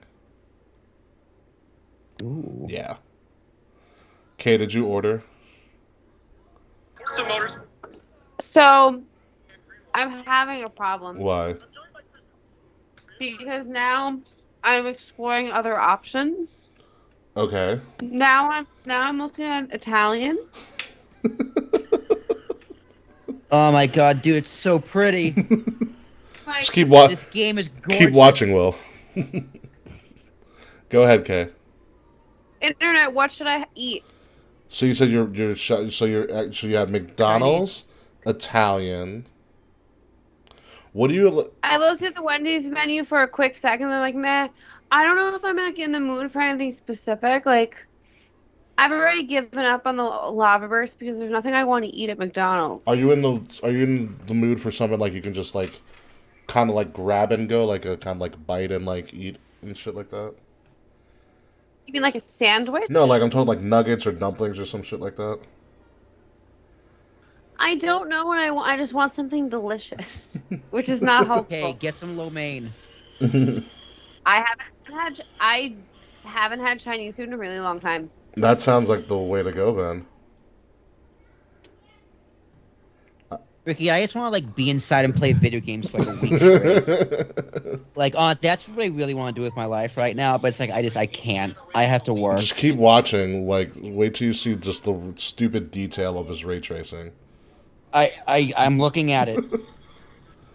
It's like the Marshmallow Man from Ghostbusters is there. Oh, they're talking about dynamic time of day. Okay, home. Let me pull up this. Boy band trivia for you. Oh my god, yes, please. All right, I'm looking at the Chinese menu. Are you really? Yeah.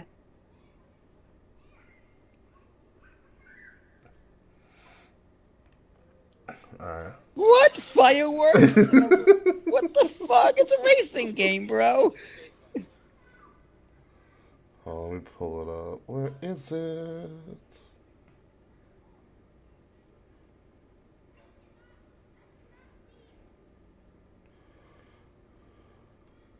Fuck, I also gotta watch Kenobi tonight.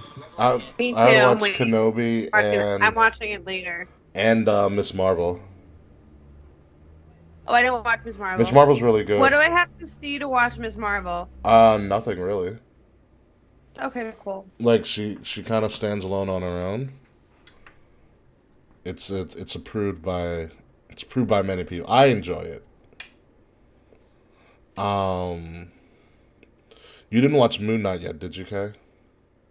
No, again, I don't know what I have to see. Nothing. Moon Knight stands alone. Moon Knight also has no cameos by any other person in the MCU. So if you don't watch it, it won't mean anything. It's fine. Well, because Oscar Isaac only signed on for Moon Knight. Like, he didn't sign like a multi-project deal. Ooh, lo mein. I think we found our winner. What kind of lo mein do I want? Chicken. I was gonna go beef or roast pork lo mein's pretty dope. I love all lo mein. I always alternate. Well, what's the last time you had lo mein? Like, what's the last thing you got? Probably chicken was the last time I had So it. go beef then. or roast pork, yeah. Pork. The ray tracing is beautiful. I gotta get that graphics card. Yeah. Ooh. Did they show the car crash yet? Yep. They did all right. It's pretty cool. It's pretty bitchy.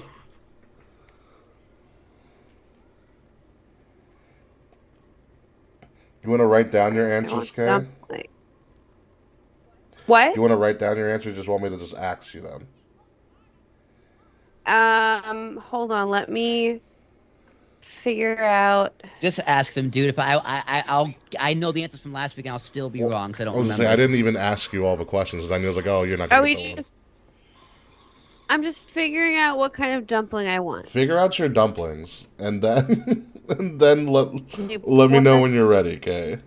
Just remember, Kate, don't count your dumplings before they hatch. Seriously. So the wedding I was just in like a week or so ago had Oh, how was that? very good, very nice. Right on it was in Great River, right by close to where the Long Island Ducks play. Okay. Okay.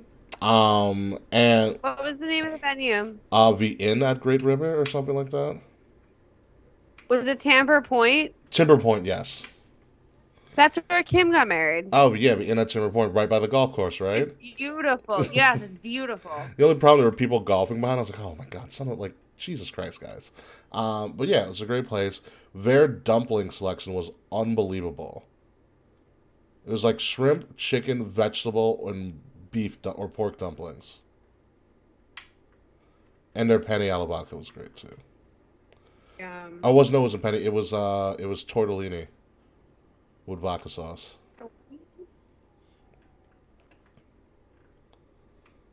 You're right over there, Will. You're pretty silent, just looking at. Yeah, I'm good. You know what got me, Will, is when they did the close up of the cars passing each other, and you saw the reflection of the other car in the car.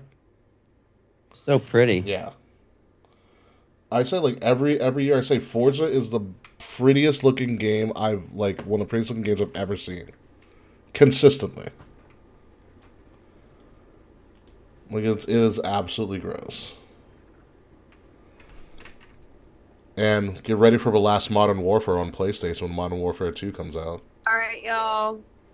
I have ordered Happy Gathering. Congratulations. It is time for trivia. It's time for trivia. Also, Will, on the Xbox showcase, they announced that they got League of Legends to come to Xbox. Of course they do. Yankees up 4-1, by the way. Nice. They got Shioka hit a 3-1 home run. Did you see him? Out of nowhere. Did you see him hit the home run on Sunday off a 35-mile-an-hour pitch?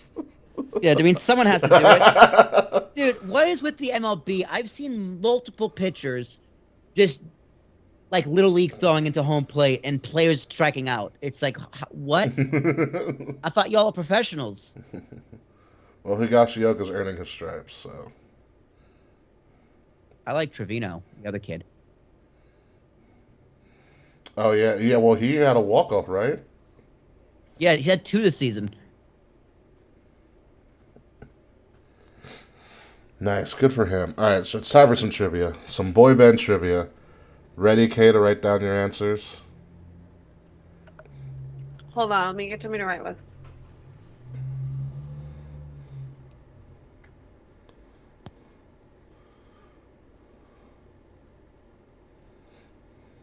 So I'm going to do 5 questions at a time, and then we'll go through the answers.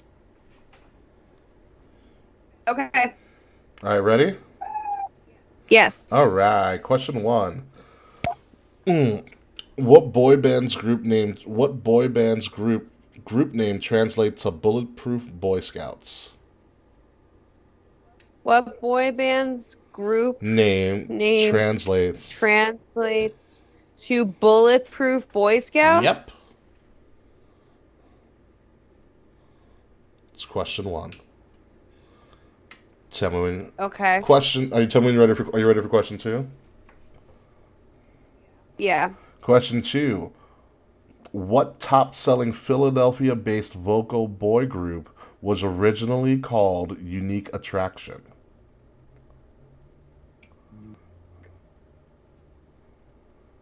Oh my God, what is happening?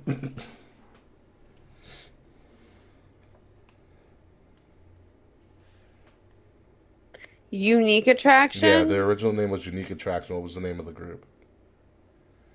Okay. Go. Question 3. 80s heartthrob and singer Richard Marx wrote what ballad for NSYNC?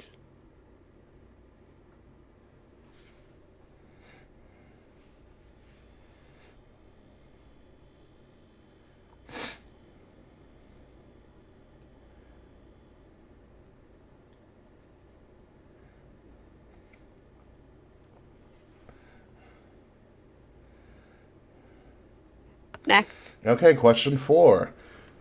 Who was the first member to officially leave One Direction? You didn't ask me that. I knew that. Patrick. You're still wrong. No, this is Patrick.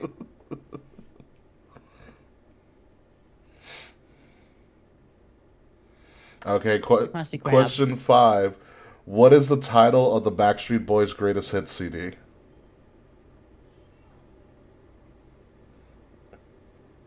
We're back, all right. It's also the wrong answer. Are Are you ready for your answers, Kay? These are hard. I didn't come up with the one.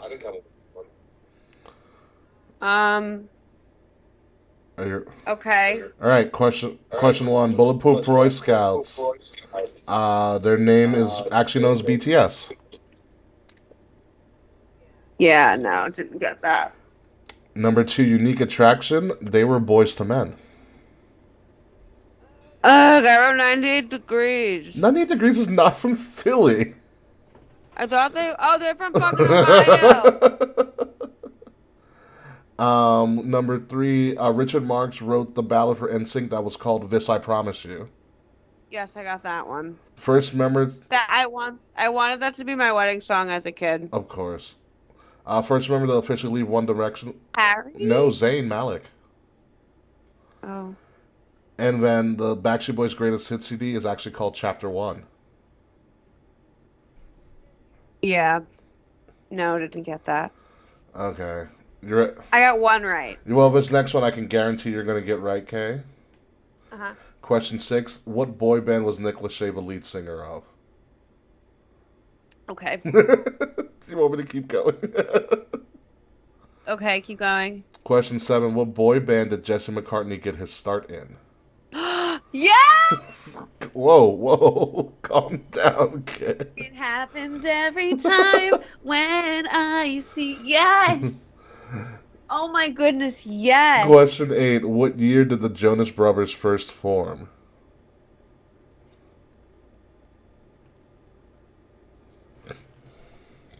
Okay.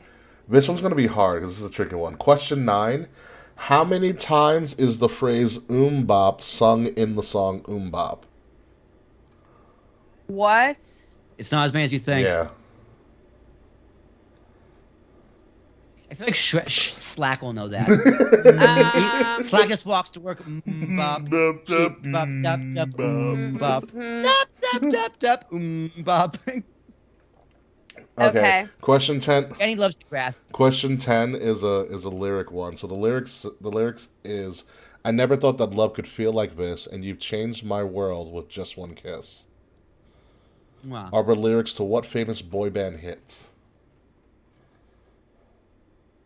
Oh my god. Kate's having a moment.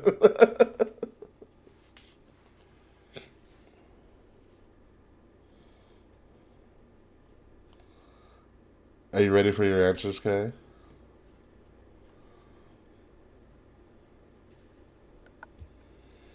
Yes. Okay, Nick Lachey, lead singer of 98 Degrees. Yep. Jesse McCartney got his start in the boy band Dream Street. Yep. But Jonas Brothers first formed in 2005. Okay. I got that. I wrote 2007. Bop was sung 17 times. I wrote 4. Wow. Gotta give Hanson more credit than that. Well, when Will said it's not as many as you would think, I ran with that. Fair. The lyric, I never thought that love could feel like this, and you've changed my world with just one kiss, is from the song God Must Have Spent a Little More Time on You. Yep. I love that song. That's why I was having a moment. NSYNC is my favorite boy band. Wow, we can't be friends, Kay. Not the Beatles. No. Alright, are you ready for round 3, Kay?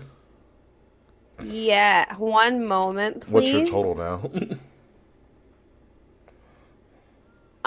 My total is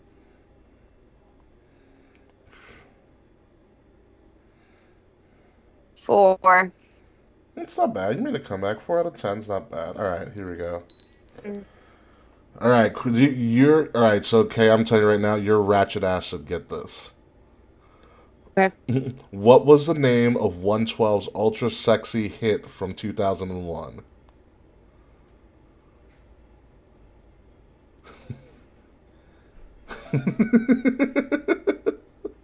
Hold on. There's only one correct answer. 112 came out with a great song in 2001. Oh my god. Did I unlock a memory? Right? Yeah. Okay. All right, question 12. You would know as well, wouldn't? What artist joined NSYNC for their 2001 MTV VMA performance of Pop? How would I know that? Because you were like 5 when this happened. I watched that live. I watched it live too. I was like, holy shit. Okay. Next question, question 13. What dance film prominently features the members of B2K? Wait, what? What dance film prominently features the members of B2K? Oh my Unlock god. another memory. I watched that at a sleepover. Did you really? Yeah. Okay. All right, question 14. NSYNC's album No Strings Attached had the highest first week album sales for 15 years before being broken by what artist?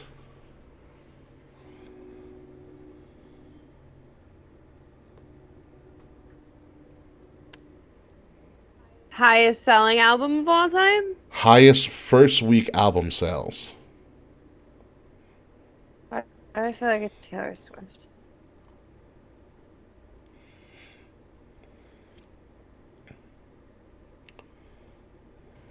No, it's Taylor Swift. Or Ariana. It's either Taylor Swift, Ariana Grande, or Adele. I feel like I'm on Who Wants to Be a Millionaire right now. Are you ready for the next one? Had you made your choice? Okay. Question 15. What place did One Direction get when they competed on the 7th season of the UK X Factor? I didn't know that they did that. Well, now you do. Take a guess at where they placed. Okay.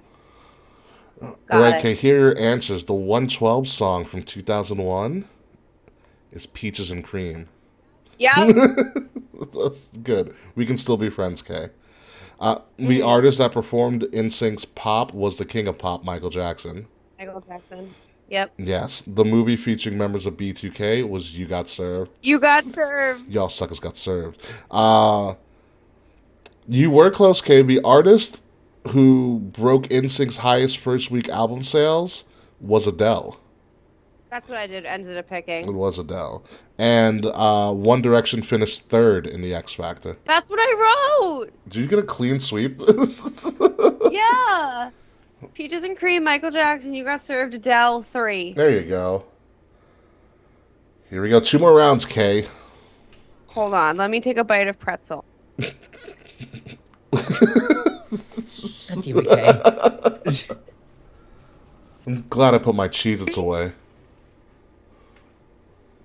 I'm hungry. And I'm waiting for my food. Fair. Are you ready now? Okay. Uh-huh. All right, question 16. What boy group stated in one of their biggest hits that they like girls who wear Abercrombie and Fitch? Oh my god, that was my first concert. Really? Yes, them, Bewitched, Aaron Carter, and the 18. Oh my god. No. Bewitched. Holy shit. Okay. Next question. Question 17. The video for what Backstreet Boys song is the most expensive music video of all time, costing $2.1 million? Oh my god.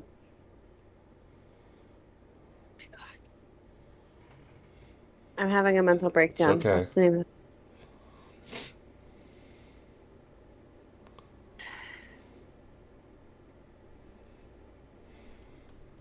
The name of that fucking song.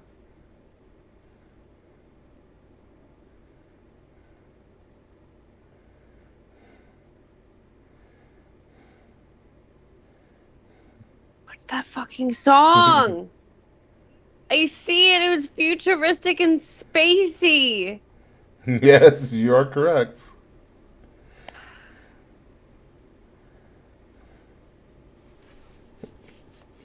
Tim, when I'm mentally going back to the 90s. it was in 2001, but okay.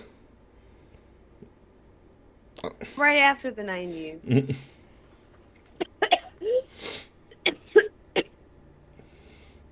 Just make that guess and then stick with it.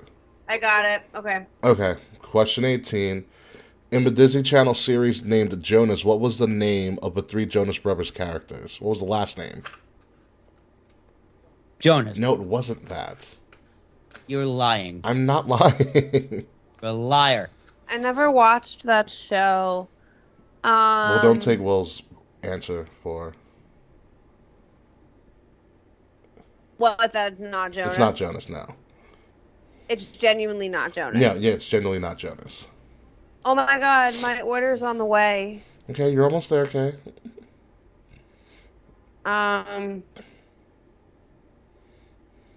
Okay. I picked something stupid. That's fine. Question 19. What is the name of the band that resulted from the MTV reality show Making the Band? Oh my god, O-Town. Not Diddy's Making the Band. It's the original Making the Oh, the MTV one? The MTV one, yeah. Danny Kane. No, I said not Diddy's Making the Band. Not Diddy. What do you mean not Diddy's making the Because band? Diddy had his own Making the Band where he tried to make a rap group. Yes, O-Town won making the band on the ABC version of the original one. I can't tell you the answer yet, Kay. We have one more question in the round. Okay. Question Got 20. What is the most successful boy band ever in terms of record sales? Okay. Go. You got that? Yep. All right, so here are your answers. Mm-hmm. All right. Girls That Wear Abercrombie and Fitch, LFO. Mm-hmm. The song was the Backstreet Boys' Larger Than Life. Yeah, I got it. But Jonas Brothers' name on the show was Lucas. I wrote Jervis. Okay. The band, you're right, was O-Town, even though you screamed it out beforehand. Yeah. And the boy band who is the most successful in terms of record sales is the Backstreet Boys. I got that as well. There you go. You're on a roll. One more round, Kay. And then we can give you Okay. a bonus question. Okay. All right. Question 21. Who is the youngest member of the Jonas Brothers? I know that. Okay. Question 22. Boyz II Men released the hit One Sweet Day collaborating with what singer?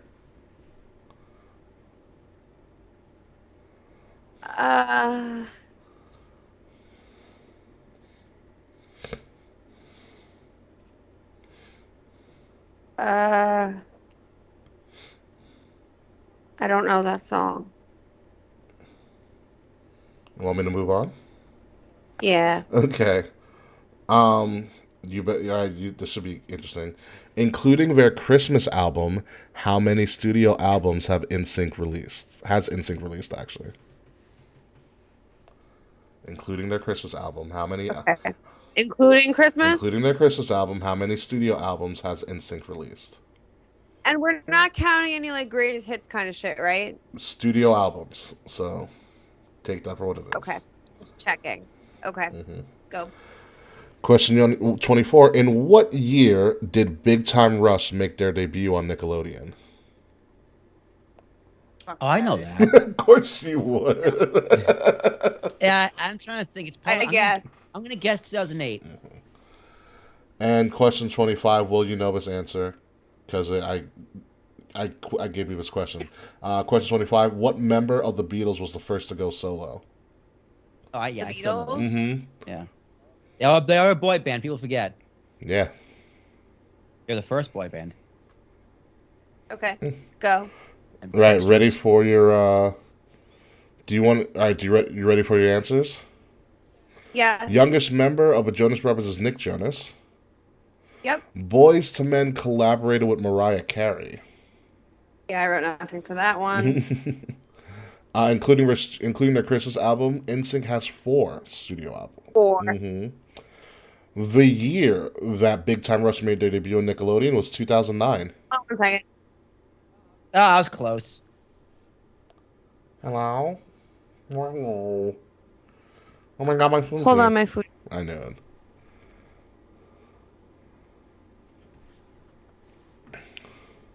I mean, you already know the answer to the last one. We'll tell Kay when they get back. What are you watching? Caleb Braxton's Instagram story. Ah, well, fair. Carry on, sir. Carry on as you please. God, she is my new favorite. She She just turned She just turned 30. 31.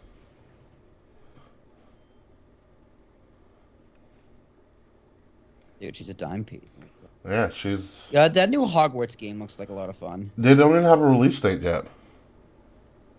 I know, but it looks cool. I did say that it's taking place like. I think before the Harry Potter saga started.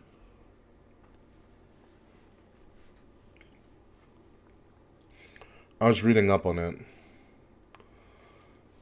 Or some shit like that. Hello. Hi, Kay. It is here. Are you ready for the answer to the final question? Yes. I got the Big Time Rush or whatever wrong. The first Beatle. I wrote 2005. The first Beatle to go solo was John Lennon. That's what I put. Okay. Do you want to do your bonus question now? Yes. How much would you like to wager? It's like Final Jeopardy. 1, 2, or 3 points. I will wager 3 points. Okay. Your bonus question is, how many Backstreet Boys songs have gone to number 1 on the Billboard charts? That's number 1. How many Backstreet Boys songs have been a Billboard number 1?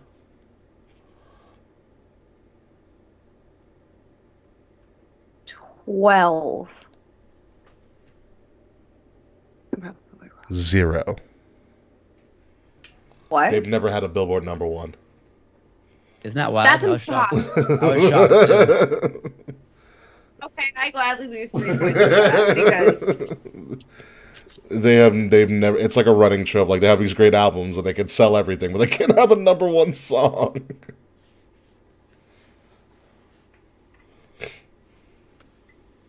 What was your final score, Kay, if you deduct 3 points from your final score? hold on, I'm counting.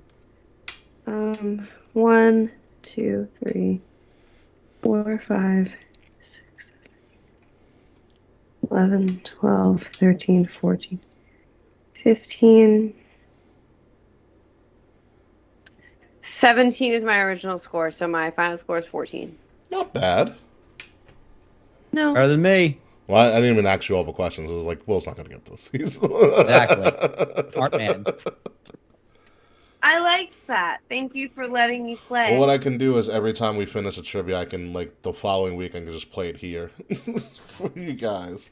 I love that. Like, I have this. Stranger Things, I'm not going to do I have terribly. this- I watched. I have it. It just got sent to me tonight. Oh. And I'm the one in charge of developing the wrestling trivia. I mean, I would assume you were. That makes sense. So, you guys can help me developing the wrestling trivia because it's going to be co-sponsored by Kings of the Rings podcast. That's what I'm telling everybody. It's exactly what I'm telling everybody. But my thing is I have to make it sure that it's not ridiculously hard questions. Because my ass will be like, what was the show stealing match at WrestleMania 25? Match. That's subjective. Yeah. Don't want to hear it. Next. Match 6 of 12.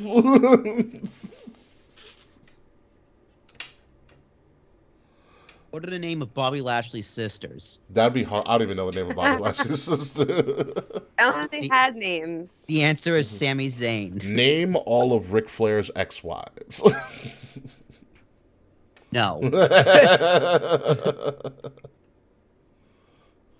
Name every hoe in the Godfather's hoe train. That is also impossible. Also no, because they have fake names because they're hoes. Well, Lita was one. Touche. And Becky used to be Becky was a rosebud.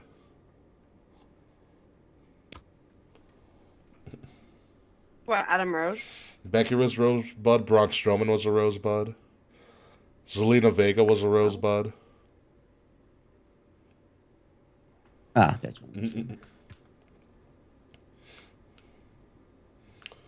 With a broken freaking neck, this man loves milk.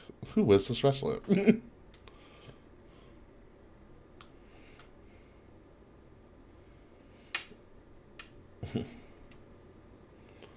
So, Kay, wow, you got a lot of shit there, Kay. It's just dumplings and lo mein. That sounds fantastic. That sounds like a great dinner. It's so good. I didn't try. I'm about to try the lo mein, but this dumpling is really By the way, good. can we talk about Kenobi really quick before I get off and watch Kenobi? I'm watching Kenobi like late tonight. Well, like, or are early you tomorrow. up to date? I'm up to date and it's incredible. Yeah. And anyone that says it's bad is stupid. Yeah, Darth Vader is such a badass. Ugh. He went to the Oh he literally went to the third stitch. He's like, I told you what the consequences were for fucking up. And she's like, I didn't know. He's like, huh. Oh, all well, right. that changes Yeah, things. you don't have to die after all then. I have my Aw, I dad was really watch enjoying it. this. So my dad is. My dad watched the first 4 episodes in like one day. Like he's obsessed. It's so good. Yeah, I need Obi-Wan to grow some balls at some point in these last couple episodes. Next like, week, bro, next remember week's who the you are. finale, I think. Right? This is episode 5. No, but this is 4. Are you sure? 5, Does anyone I believe. Oh. The next week's the finale. There's only 6 episodes, Yeah, hold on. which is concerning to me. Well, there's 6 episodes, but they're like hour-long episodes. So like it's worth it. Fucking Andor's, I think, at least like 12 episodes. Oscar Isaac, baby. Motherfucker's making Burke. This is episode Diego 5. Luna. It's episode 5? Yeah. Okay. Yeah, part 5. Yeah, like I said, I need Obi-Wan to grow some balls, man. Like, come on, dude. Let's get it. I feel like something with his PTSD will come to a head in this episode, I feel like. So, like, next week. I mean, like, getting burned in the fire wasn't PTSD enough. That was wild. Like, who would have thought that Star Wars would have some of the best TV in like the last like decade? Well, who's wild about, like, fucking Vader's just out here snapping children's necks for shits and gigs. I love it. I was like, oh, that's intense. So this is episode 5. It's the penultimate episode, alright. So shit's gonna go down. It better fucking go down. Because there's a lot of stuff that can show up. There's a lot of people who could show up in this penultimate episode. Well, how deep did you get into Clone Wars, or did you stop? I think somewhere in season 3. Oh, okay. I have to start it. All right, so you're getting into some fun shit now. Yeah, dude, it's a great show. It's like, dude, I don't have time to like. You gotta binge. You gotta Don't binge watch Star episodes at a Wars. time with Clone Wars. It's only like half hour, so like. Yeah, for sure. Yeah. But you're in 3 now, so it's getting interesting. I mean, there are throwaway episodes essentially in Clone Wars, but Of course. because it's a Clone Wars is first on my list for once Pride is over. 'Cause I have a lot of like queer What stuff did I I'm do? watching. Clone Wars is great. There's a lot that they do in Clone Wars, and the animation's fantastic. Mm-hmm. Yeah, the animation's really cool. Yeah, the storytelling's fucking great. Like it's all really good. Once you get into like season like 5, 6, like the latter seasons, it gets really, really fucking good. Will. Like you find out so much about the lore. Like, have you gone to Mandalore yet? In the Yeah. Oh, okay. Yeah. Padme was there. Okay, yeah. So you're getting into the nitty gritty of like of the Mandalore lore. The Mandalore. The Mandalore, yeah. And Obi-Wan's connection to Mandalore as well, which you probably have figured out by now. He fucked the queen or something. Yeah. Yeah, he did. Wow, Will loving the couch. Let's tour of his house. I think I lost my remote, in my chair, and I gotta find it. It sucks. All of a sudden, like my TV turned off. I'm like, well, that's not Oh good. boy. Yeah. By the way, I was wait. Kay, have you ever gone like to Comic Con or anything like that? No, I want to. I'm thinking about going, It's. but there's also one. I didn't. Is that I knife didn't I like was sign looking up for? pass or anything. No, you just gotta sign up for like it said like fan verification or whatever, and then you can buy tickets. It's like open to the public now. Because my direct supervisor, my job, she's like, yeah, she's like, I take off every year to go to every day of Comic Con. I was like, oh, it's like that. So she's like, yeah, I encourage you to go if you can. But no, there's a Long Island Comic Con called Eternal Con. It's actually going on in Hofstra, 4th of July weekend. So, fun fact about EternalCon. Wasn't that where Punk was there? I remember that. Yeah, I was moving that day and couldn't go meet CM Punk. It was I'm awful. sorry. I was so upset. I was so upset. Okay. Are you okay there, Will? I mean, Yeah, I'm good. I'm back to normal. Yeah, but I'm Back to trying to go to Eternal Con, I think. I heard it's fun. Well, I've never been to a con before, and like it's one of my list of bucket list things to do. Yeah, me too. So, if you're down, Kay, let me know. Yes. Pick you up from a train station or something. We'll be like, let's spend the day at Hofstra again. What are the dates for EternalCon? July 2nd and 3rd. So literally, it's the same as Money in the Bank weekend. Money in the Bank. Yeah. Okay. I'll figure it out. If need be, you can crash at my place. We'll just drive back to my place. Watch Money in the Bank. Charles might be up here as well.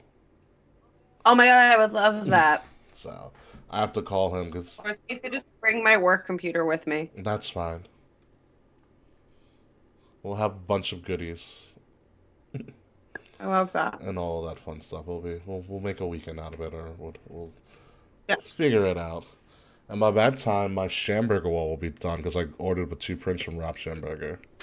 Oh, you did? Finished the wall, and my Marvel wall will be finished then, I think. Hang some more stuff up, slowly decorating this place. It takes time. Oh my god, yeah, I haven't even really gotten to my room yet either. That's the thing. My room is only now finally starting to look the way that I've wanted it to. Like, I finally got a garment rack for my hangables. Nice. I'm glad I have closets for that. This is the first time in my life that I've not so had much a closet. closet space. It's kind of absurd. Exactly. Alright, so I'm gonna get out of here because I have shit to watch. And everything's uploaded, Will? Yep, we're good. Alright, folks, until next time, everybody, let's close the stream.